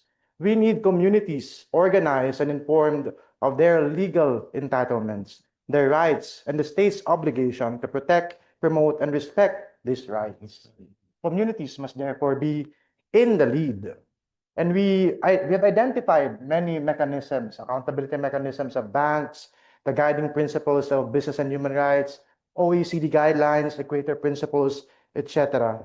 And we maximize these existing mechanisms, cognizant of their inherent limitations, because we cannot expect solutions from those who have caused the problem. And it seems therefore an uphill struggle as we are facing the same institutions now packaging themselves as problem solvers. But we are winning. We are gaining ground. We have stopped the expansion of coal in the Philippines, but it is again being propped up even with the coal moratorium. We have stopped even for a moment, the gas expansion in the Philippines. Therefore, even as the first speaker said, we must be realistic in our expectation. My challenge to all of us here is be realistic. Demand the impossible. Thank you. Nice. Nice.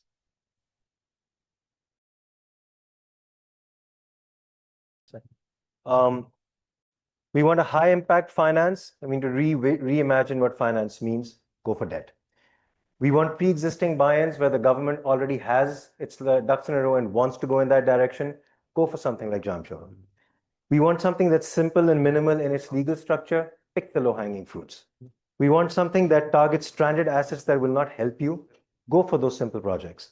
We want things that are public projects so that the whole financial complexity of private companies and privateers is avoided. We want something that gives you a clear moral case.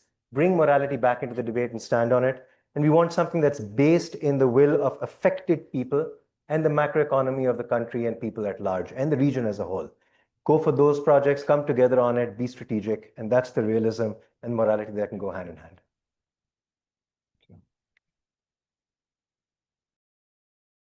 Okay, test 1, 2, 3. Okay, can you hear me? Okay. Only 2 short points. Number 1, if you need wind power or solar power, that's fine. If you import solar power panels and wind turbine now, it's fine. But in the long run, just make sure that you don't import the products, you import the technology, because what's matter is the technology, not the products. Just to make sure that you own the technology, not the imports. That's number 1. Number 2, if you want to apply carbon tax to make a cleaner world, that's fine. But just remember, that's also an opportunity for you to retire your income tax. Because you want to work, you don't want to be taxed, you want to be happy, stop income tax, but then you apply carbon tax. So that's it. Very pertinent points. Before I hand over to Shah Jahan Saab to reflect on the discussion that we had, Mustafa, we missed a very important element in our discussion, and that is the role of BRIGC in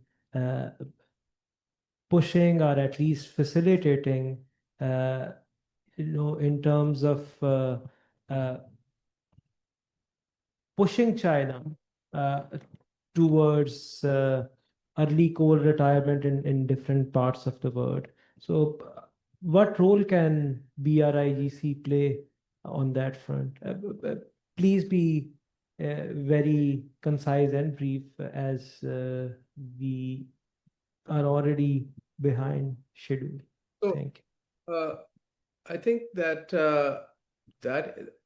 within the Chinese energy and ecological ecosystem of climate change and green transition, I think the BRIGC has emerged as the most innovative, out-of-the-box mechanism that proactively engages with partners in the global South and in Asia and Belt and Road countries to actually facilitate that green transition with Chinese technology, with investments. And we saw that in the 3rd Belt and Road Forum, there was this announcement made of the BRIGC being dedicated as this key vehicle and being allocated a large sum of money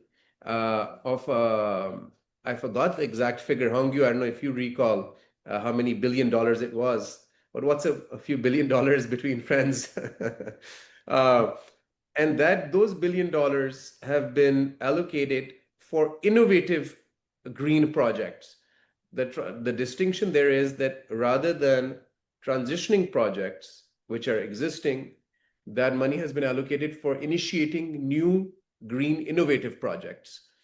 But I feel that the BRIGC in our conversations has been the most receptive within China to the green transition plans that Pakistan has, including but not limited to fossil fuel to green.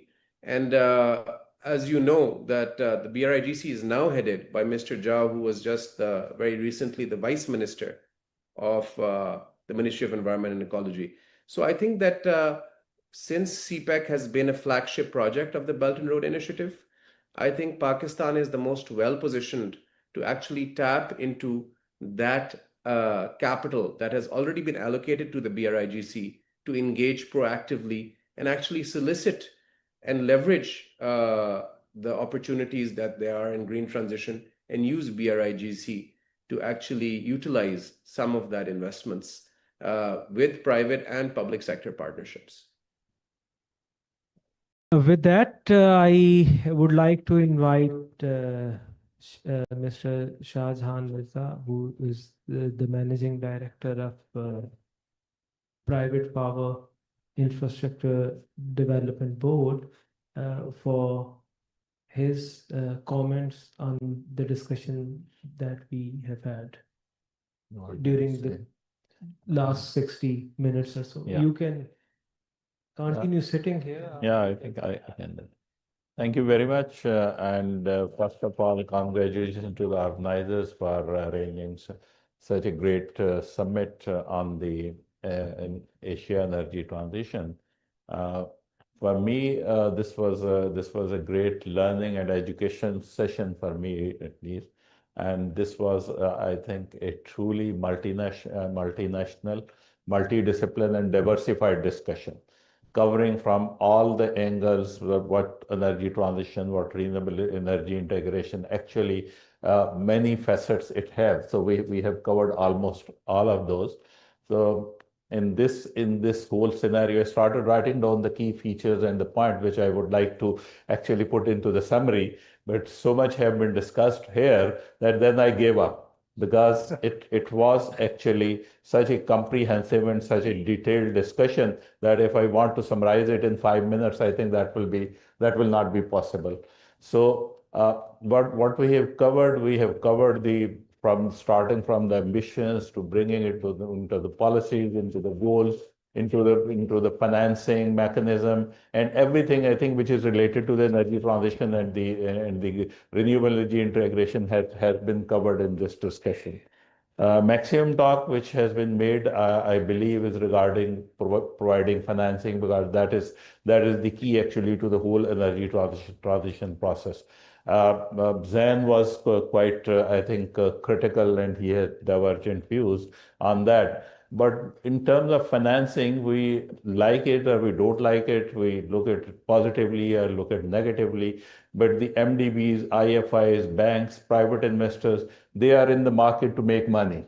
So when there was a trend that the development was around the fossil fuels and the conventional fuels, they were financing that. So they were bringing in new mechanisms, new instruments to finance those projects.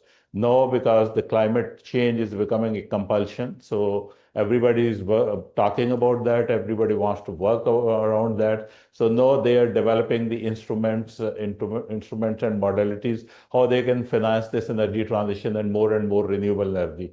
So I think one fact which we all recognize, so they are here actually, the financiers are here to make profit and make money. So whatever they do, they would like to see the viability, they would like to see the risk, they would like to see the return. So all those things which are conventional financing, project financing, and the banking financing parameters, they are applying all those parameters on these projects also.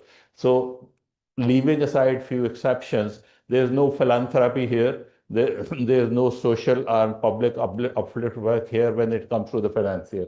So what they do actually, as Zain said, they just basically repackage the same thing again, actually to divert and channelize it into the new area of energy transition. So we need to be cognizant of that. And in this environment, I think what we can do as a stakeholder, as a beneficiary, so whatever we can maximum get out of these packages, and how we can actually tailor-made these packages, because what we call common but differentiated responsibility in terms of just transition. So when we call inclusive and just transition, I think every country is different. We have seen representation from 4 or 5 countries here, and we have seen every country has different perspective and different circumstances. For Pakistan, and I think most of the developing countries, we're debt traps country. So whatever we do, now we already have, I think this is a very important point which has been said here, we already have debt actually to finance these fossil fuel projects, and now we're going to get more debt actually to do the energy transition. So existing debt is still there. So now we are committing more and more debt actually to move toward the green and renewable energy and energy transition. So this is the trap from which we have to think that how we can actually come out of this trap. Maybe this could be grant financing, this could be something else. But as I said earlier, the grant financing is probably has a very, very limited scope when it comes to the banks and the multilateral and the other financing institution. It's only governments and the public money where we can see actually there's no concept of return, and they look at economic returns and the climate change benefits which is bringing in. So I think that's where we stand now. We have seen the COP30. We have been pushing. I think the developing countries have been pushing for the last many COPs to bring in more investment and more funding in terms of energy transition. But so far the result is before us. So what has been said about the domestic financing, I think that is probably where the maximum solution lies. We can look into the outer world and the developing countries and the multilateral to reinforce that and support that. But main initiative should come from within each country's financing, as has been mentioned many times about the Pakistan experience of solar rush, where we have been able to install around 19 to 20 gigawatt of solar PV projects without any government support. So that is the kind of initiative which can help. And as it has been said about Indonesia, I think the policy direction from almost all the governments is very clear. We have heard about the China, we have heard about the Indonesia, and in Pakistan, the next 10-year generation expansion plan, we don't have any thermal power project in that. We have only one nuclear plant. Otherwise, it's all hydro and the other renewable like solar and wind. So, and the storage as well. So I think that's where the solution lies, that we should come more and more towards some homegrown solutions. Although the regional integration is very critical, the grid connectivity with other countries, I think that can always help, because this has advantage between the different countries. Some have very good renewable resources. So I think that's where South Asia and the Asia need to come and actually do more regional connectivity between the countries. So that could actually support. Regarding phasing out and phasing down of coal, a lot has been talked, and I think that's a critical subject.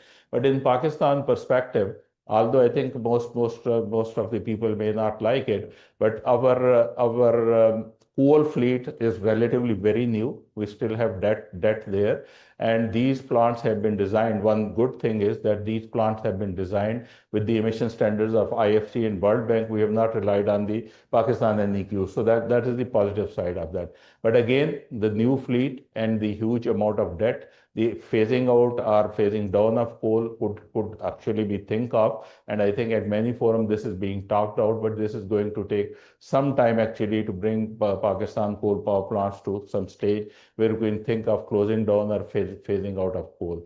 But again, as has been mentioned, when we are looking at the surplus capacity within the grid, so we're looking at very, very low usage of these coal power plants. So this might become in the next 5 years, they could be classified as stranded assets. So we need to think about it. But the thinking, again, as I said earlier, that basically getting further borrowing is probably not solution. Further debt is not solution, because we have still outstanding debt.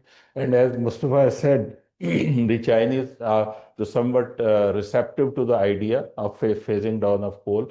So I think all these things need to be done simultaneously. And with the cooperation of the South, I think there could be some good solution which could come up. But again, there's not one size fits all type of strategy. This whole discussion actually shows the complexity, diversity, and the inconsistency and the contrasting views of different stakeholders. We look at the financing and the technical side of it. Grid modernization and investment in the grid, I think, is the biggest challenge. But it is again a difficult task. This is a two-edged sword, because at one side we're saying that we need to digitize and digitize the grid and make more and more investment in the grid to make it more receptive and integration in the renewable energy. But at the same time, the grid has a bigger challenge, and that is when the grid becomes less relevant and redundant, because the way the battery storage solutions are coming up, maybe down the road 5 years, we see that all the domestic consumer and the small consumers are gone out of the grid. So this is, I think, a real challenge at this stage, that what is the right amount of investment and what is the right amount of development which we should do in the grid, and when we should actually look more towards the storage and the standalone type of solution. So I think with this I stop here, and thank you very much for inviting me here. This was, again, I said earlier, this was a great learning and education for me. Thank you very much.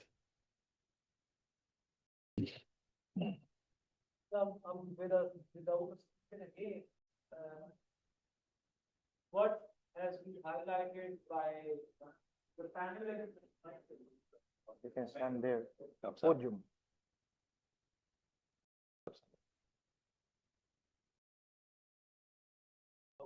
Yeah. So, what has been highlighted by the panelists here leaves me with little to no words, and thus it is time for questions and answers. And I've been told that we cannot take direct questions from the audience. In fact, the questions are already in front of your screen. So what I can do is I can read them one by one and then ask. Huh? Okay. ठीक.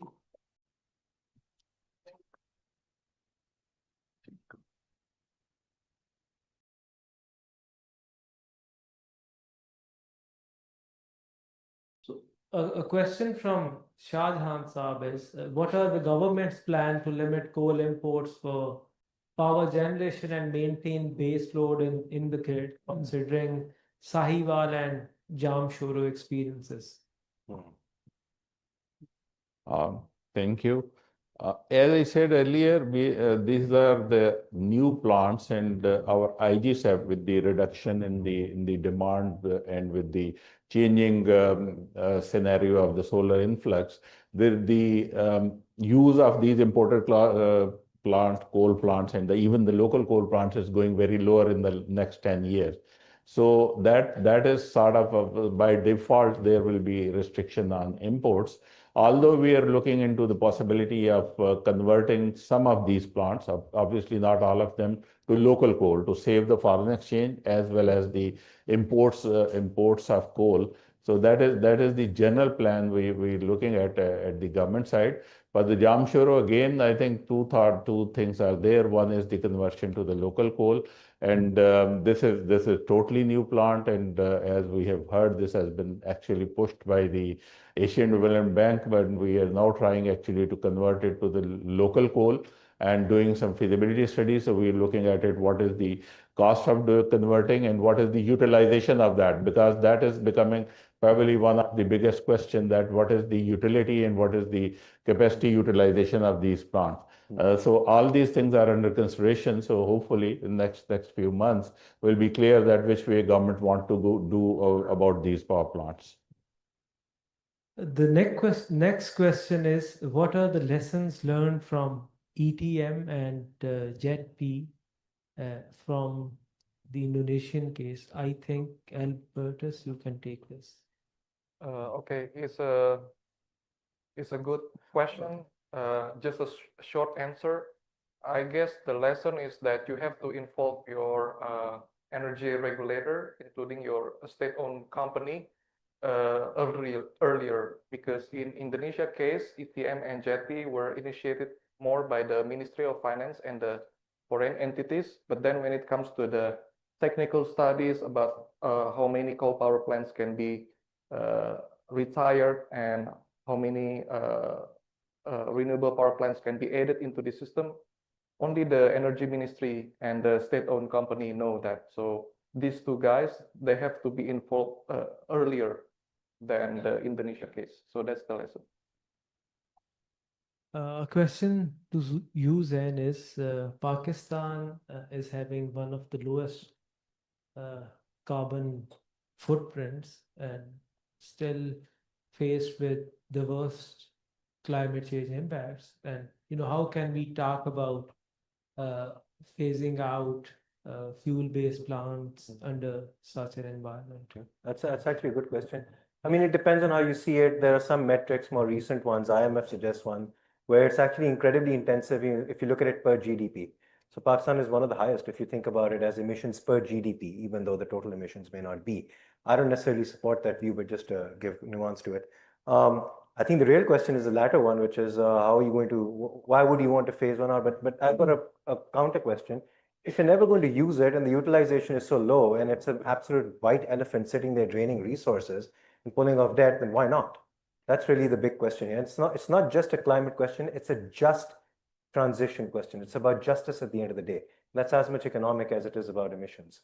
And then again, as Shahjahan Sahib rightly pointed out, the third coal fleet is young. And some of these emissions are cluster emissions that are localized, and the significance is localized and transboundary. And so we have to look at it in a localistic way as well, because there's impact that the people over there feel. And I think locals will tell you right now that the impact there is massive. So we need to think about it in a less globalistic manner as well. To you, Aaron, the communities that are dependent on coal economies and fuel-based economies, how can they be safeguarded as we transition from one system to another? I don't know if I'm lower. The question is communities who are dependent on coal, yeah? How can they be protected? Should this transition be just Yeah, actually we've started engaging with the framing is different on the screen. I need to we've started engaging these statements into questions. Yeah, we've started engaging workers in the industry, yeah? And we've organized them into what we call now workers for just transition. We haven't gotten to the level at the community because the communities are impacted by these coal plant projects. Community members almost often are not engaged or employed by the coal plant operators. So there is nothing to transition from. Instead, we look at the experience of the community and how phasing out, for instance, a coal plant would look like should that happen. But the workers of these coal plant operators or projects are now sitting down together, talking about what just transition would look like, and proposing policies to cushion the impact should a phase out happen. One direct question from the audience before we conclude this discussion.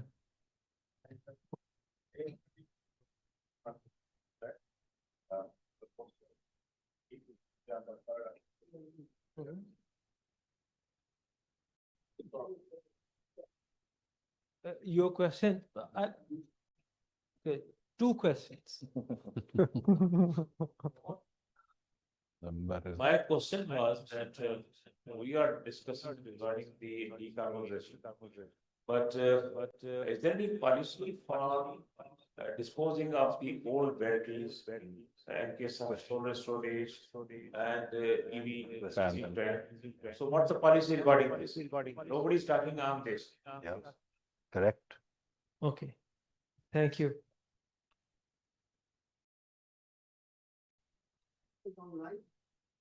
Yes, Mustafa is on. Mustafa, are you audible? I'm Muhammad Asif, consultant engineer. Presently, I am attending as a senior engineer correspondent Energy Update magazine. My question is for Mustafa. Let us remind Mustafa is not there. Not here. Yeah. Then anyone who would like to answer the first question, Actually, a question is generic for China as well. 1993, there was Kyoto programs under the umbrella of CDM, Clean Development Mechanism, and that was incentive given to the companies and factories for the reduction of greenhouse gases. And China was the first in Asia that were registered maximum companies for getting financial benefit under the umbrella of CDM. The second number is India, and Pakistan few is just Question. let's not understand all that. So what's happening? That's the policy of this is shifting to Africa instead of Asia. At that time, the $1 ton of CO2 down by the $13. I know $1 says Shah Jahan said, $1 is like that. Then my problem is why this policy was shifted to why this policy stopped for the Asia? Because number one, China is This is your question. I think we need to be brief and Finish. I'm concise. finishing. If you have a comment, you China, can China, engage the China. panelists after Yes, this yes, session, yes. please. China registered maximum coverage. Second one is the India, whereas the China is also manufacturing for factories that are producing greenhouse gases. So this is the ambiguity of China as well, India as well. This is my question. That is benefit for Pakistan was finished a little bit. At that time, $14. Yeah. I think this is what they call $1 million or maybe $1 billion questions, because as I think we have learned in all this discussion, every country has its own priorities. And the agenda of, I think, the developing countries, the main problem is that they cannot compromise their development agenda.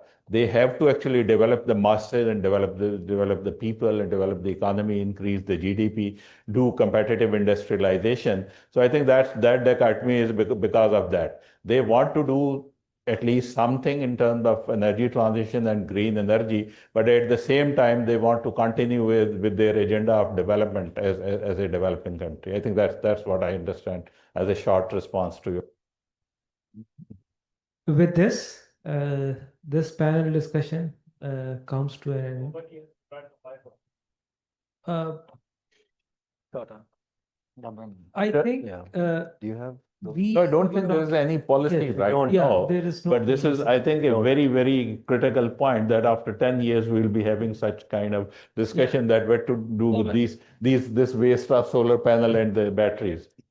Yeah, of course. Yep. We don't have that policy. Or decommissioning policies for that matter. Organizers are now looking at me. Why did I really open the floor for questions? No, I think that's When we all had a a very policy. important part of questions are very important part. They were already written, Yeah. honestly. So before the panelists leave the stage, I would like all of you to have a big round of applause for the panelists, and thank you very much for listening so quick. Thank you, Vishal. Thank you. Thanks, everyone. Pleasure. Thank you. A reality joke, really.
Hello.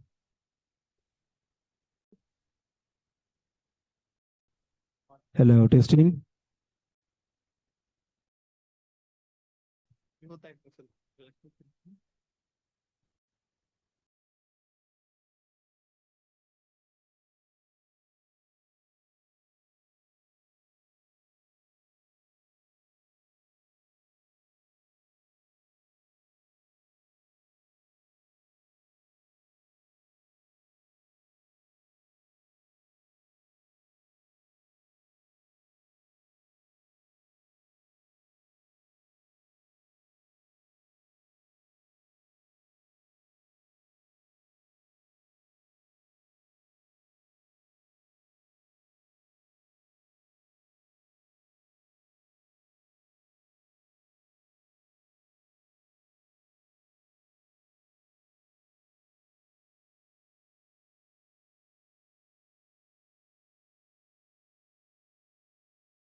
चलो जी Ajay Ajay Ajay hello hello hello hello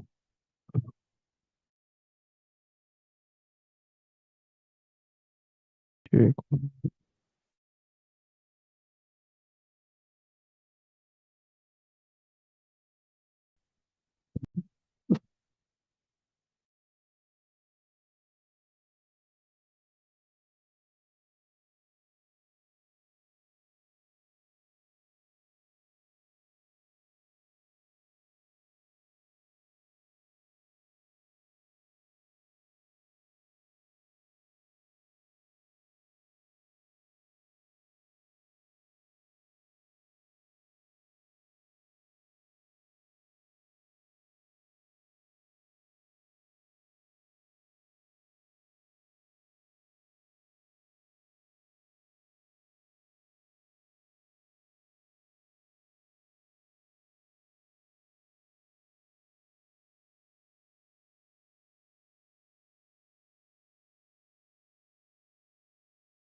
question or anything, or you have? I'm fine.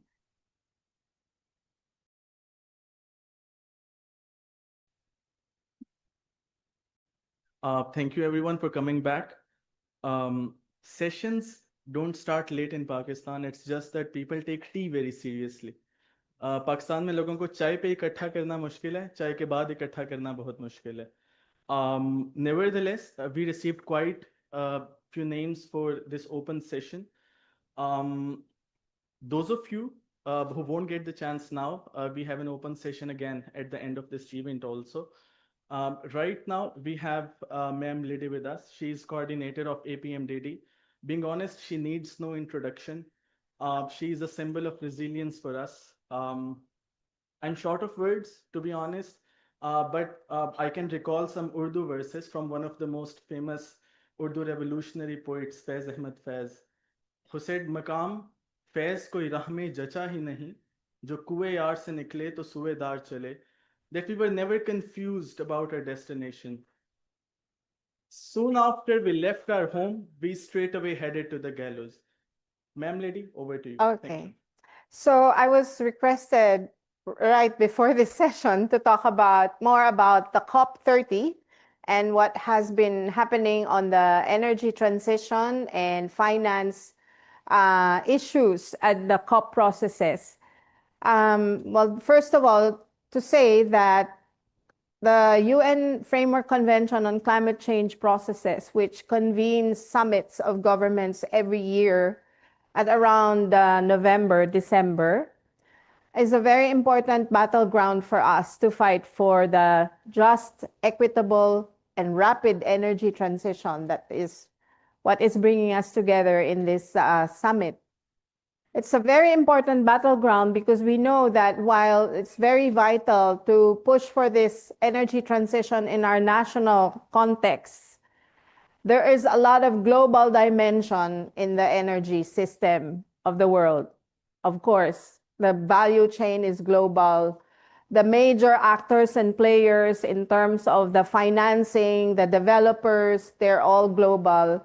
And then there is, of course, a common problem of the world that we are all facing, which makes the energy transition from fossil fuels to renewables, to make it a rapid one, is a very urgent common global task.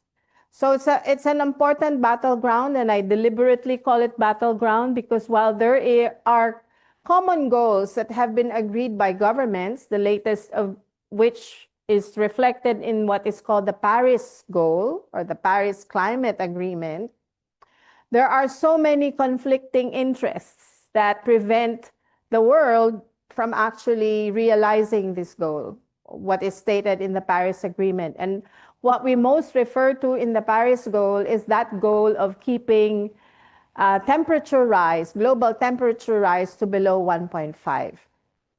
I'd like to just do a small aspect of a small comment on this temperature goal, just to flag to you that currently there are already very lively and strong debates and discussions whether this goal is still viable.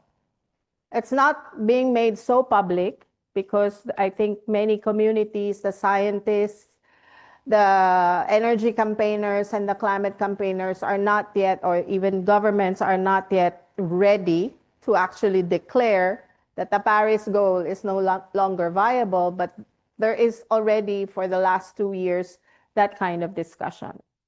So for the moment, we can still assume that this is still the goal, to keep temperature rise below 1.5 degrees. And scientists, especially those we work closely with, have been telling us that in order to do that, we need to reach zero emissions by 2050. The world at large needs to reach zero emissions by 2050. We use the term zero emissions. Many groups and institutions and actually governments use the term zero emissions, net zero emissions. We don't use the word net because the word net in the net zero emissions phrase assume that there will be a lot of technologies that will be used that involve carbon capture. That's why it's net. Yeah, you can still emit, but you will capture. So it will be a net zero. And we deliberately avoid that because there has not yet been any established reliable carbon capture technology that will assure us that depending on these technologies will give us a certain greenhouse gas zero emissions future. So as long as these technologies have not been declared fairly reliable, effective, and efficient, it's very dangerous to premise our decarbonization plan around the existence and the use of such technologies. Because what that means, if we keep saying net zero, what that means is that we will allow emissions to still take place in the hopes that they will be captured. And not only is it dangerous in that sense because it can lull you into being complacent about greenhouse gas emissions, it is also dangerous in the sense that some of these technologies they're developing have indicated other environmental harms that can happen. So I'm not going to go through a list of all this, but I invite you to look into all these different new technologies that involve sun, sea, wind, oceans, and so on. A lot of our natural resources. So that's our timetable. How do we reach zero emissions by 2050? And one of the fundamental perspectives we also bring into this, which is also not new to the community of nations, is the perspective of equity. One of the things that was also mentioned in the presentation yesterday by many speakers. And equity is based on the notion that there is common but differentiated responsibilities, one of the principles in the Framework Convention for the climate crisis. And this is based on science. This is based on science. This is based on empirical studies. And just to illustrate such a huge gap of responsibility that is different between the rich countries and the poor countries, that's one way of depicting us. There's another way, the developed countries and the developing countries, that's the language of the United Nations, or in the language of civil society groups, the global north and the global south. So the warming of the planet, of course, we all know is based on the excessive concentration of greenhouse gases in the atmosphere. Greenhouse gases are not bad per se. We need them to warm the planet, to keep a level of temperature that fosters living, human life, nature, and so on.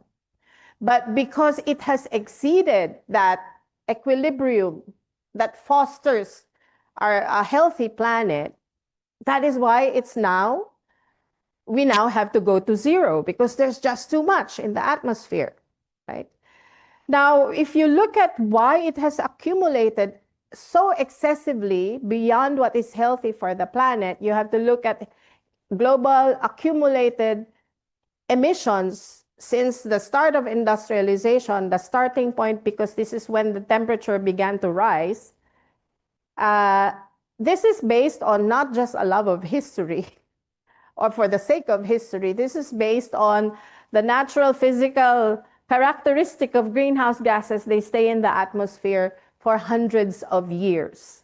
So what is there right now is not just about what we emitted in the last few years, it's what we've emitted in the last 150 years at the very least. And if you look at that, and scientists have looked at that, and through various approaches, have approximately estimated that the global north has emitted the share of its emissions in what is there in the atmosphere right now is more than 50%. More than 50%. When its share of population is only about 5% throughout. So it's a matter of trying to compare throughout, and I think I'm using figures as of 2021 because there's no latest figures after that. Of this more than 50%, and that is the basis for what I was saying yesterday, the US share is about 20%. That's why when we say the US is the world's biggest polluter, we're not just talking about current emissions as compared to China or India. We're talking about historical accumulated emissions of the greenhouse. Anyway, I'm going into that because to say that we need to decarbonize by 2050, a major question is, how do we share that burden? How do we share that burden equitably? And we're saying that the global north share of that burden or that effort is such that it's not enough for them to reach zero emissions domestically, you know, to make up for their huge part of the historical emissions. They need to make emissions reductions happen elsewhere, in addition to reaching zero emissions domestically. And this is the basis for our claim for transition finance or mitigation finance, as others would call it. They need to make emissions happen elsewhere in addition to reaching zero emissions domestically. So they need to pay for that because that's their part of their share. So that can only happen in the global south because all of the global north need to reach zero, and then they need to make additional emissions happen elsewhere, and that's in the global south.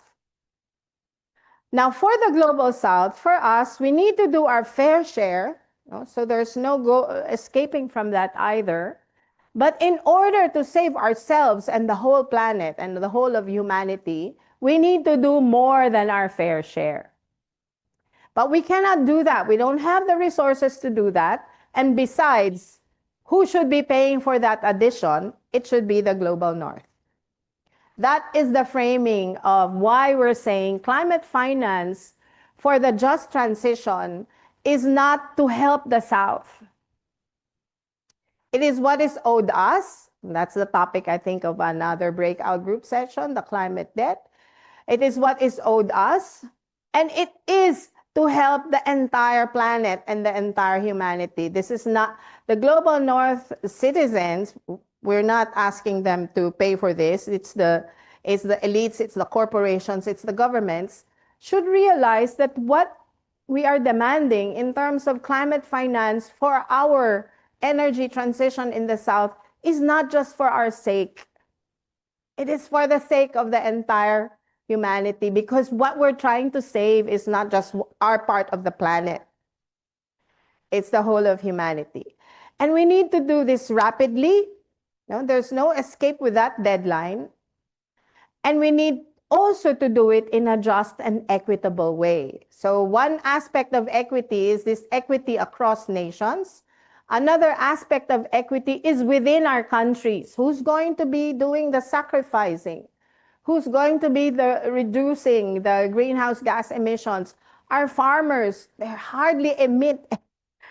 So who's using the big cars and so on? So that has to be done also equitably within. And then the justice part of it is to make sure that, first of all, we're not repeating the unjust structures in the old energy systems that we're trying to phase out, but also justice in the sense that we need to make a transition that also meets our people's needs. So universal access to energy is one of the things. So universal access to renewable energy, it's not just to replace fossils, it's also to ensure that the energy systems work for our people. But now my 10 minutes is more than up, so I haven't even gotten into COP. But just to say that this is the kind of fight we are doing at COP30. And we, in this kind of campaigning in the COPs, there is a natural alliance we have with developing country governments. This is not to say that all developing country governments put the interests of their people as their priority or that they're perfect governments. But the dynamics in the COP, there's many, many kinds of complex dynamics, but there is that dynamic of the global north and the global south.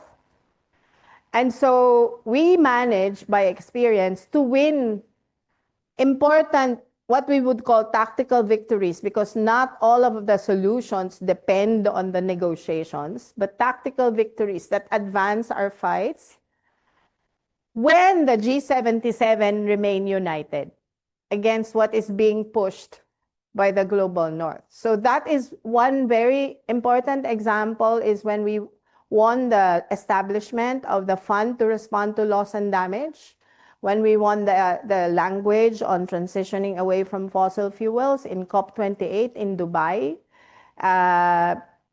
Whatever critique they have of the UAE, but it was the UAE also who approached civil society to talk about, so what language can be acceptable given the dynamics in the COP.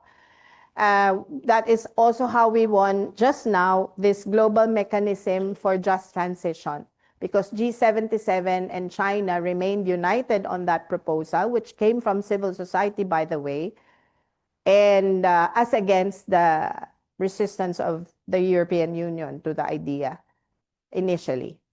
So I'm now taken up more than 10 minutes. So thank you for this opportunity to share with you, and I hope that was useful.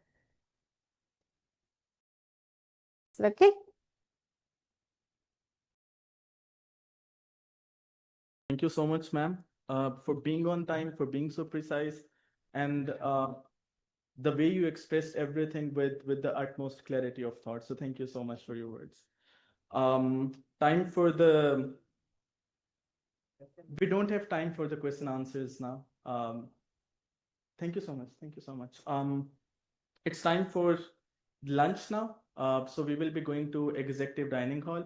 A humble request that please be back by 1:50 p.m. so that we can start our sessions. And we will be having 3 parallel sessions. The second session would be held in this very auditorium, while the other 2 sessions will be held in the rooms across this auditorium. So see you at 1:50. Thank you. 1:50. See you at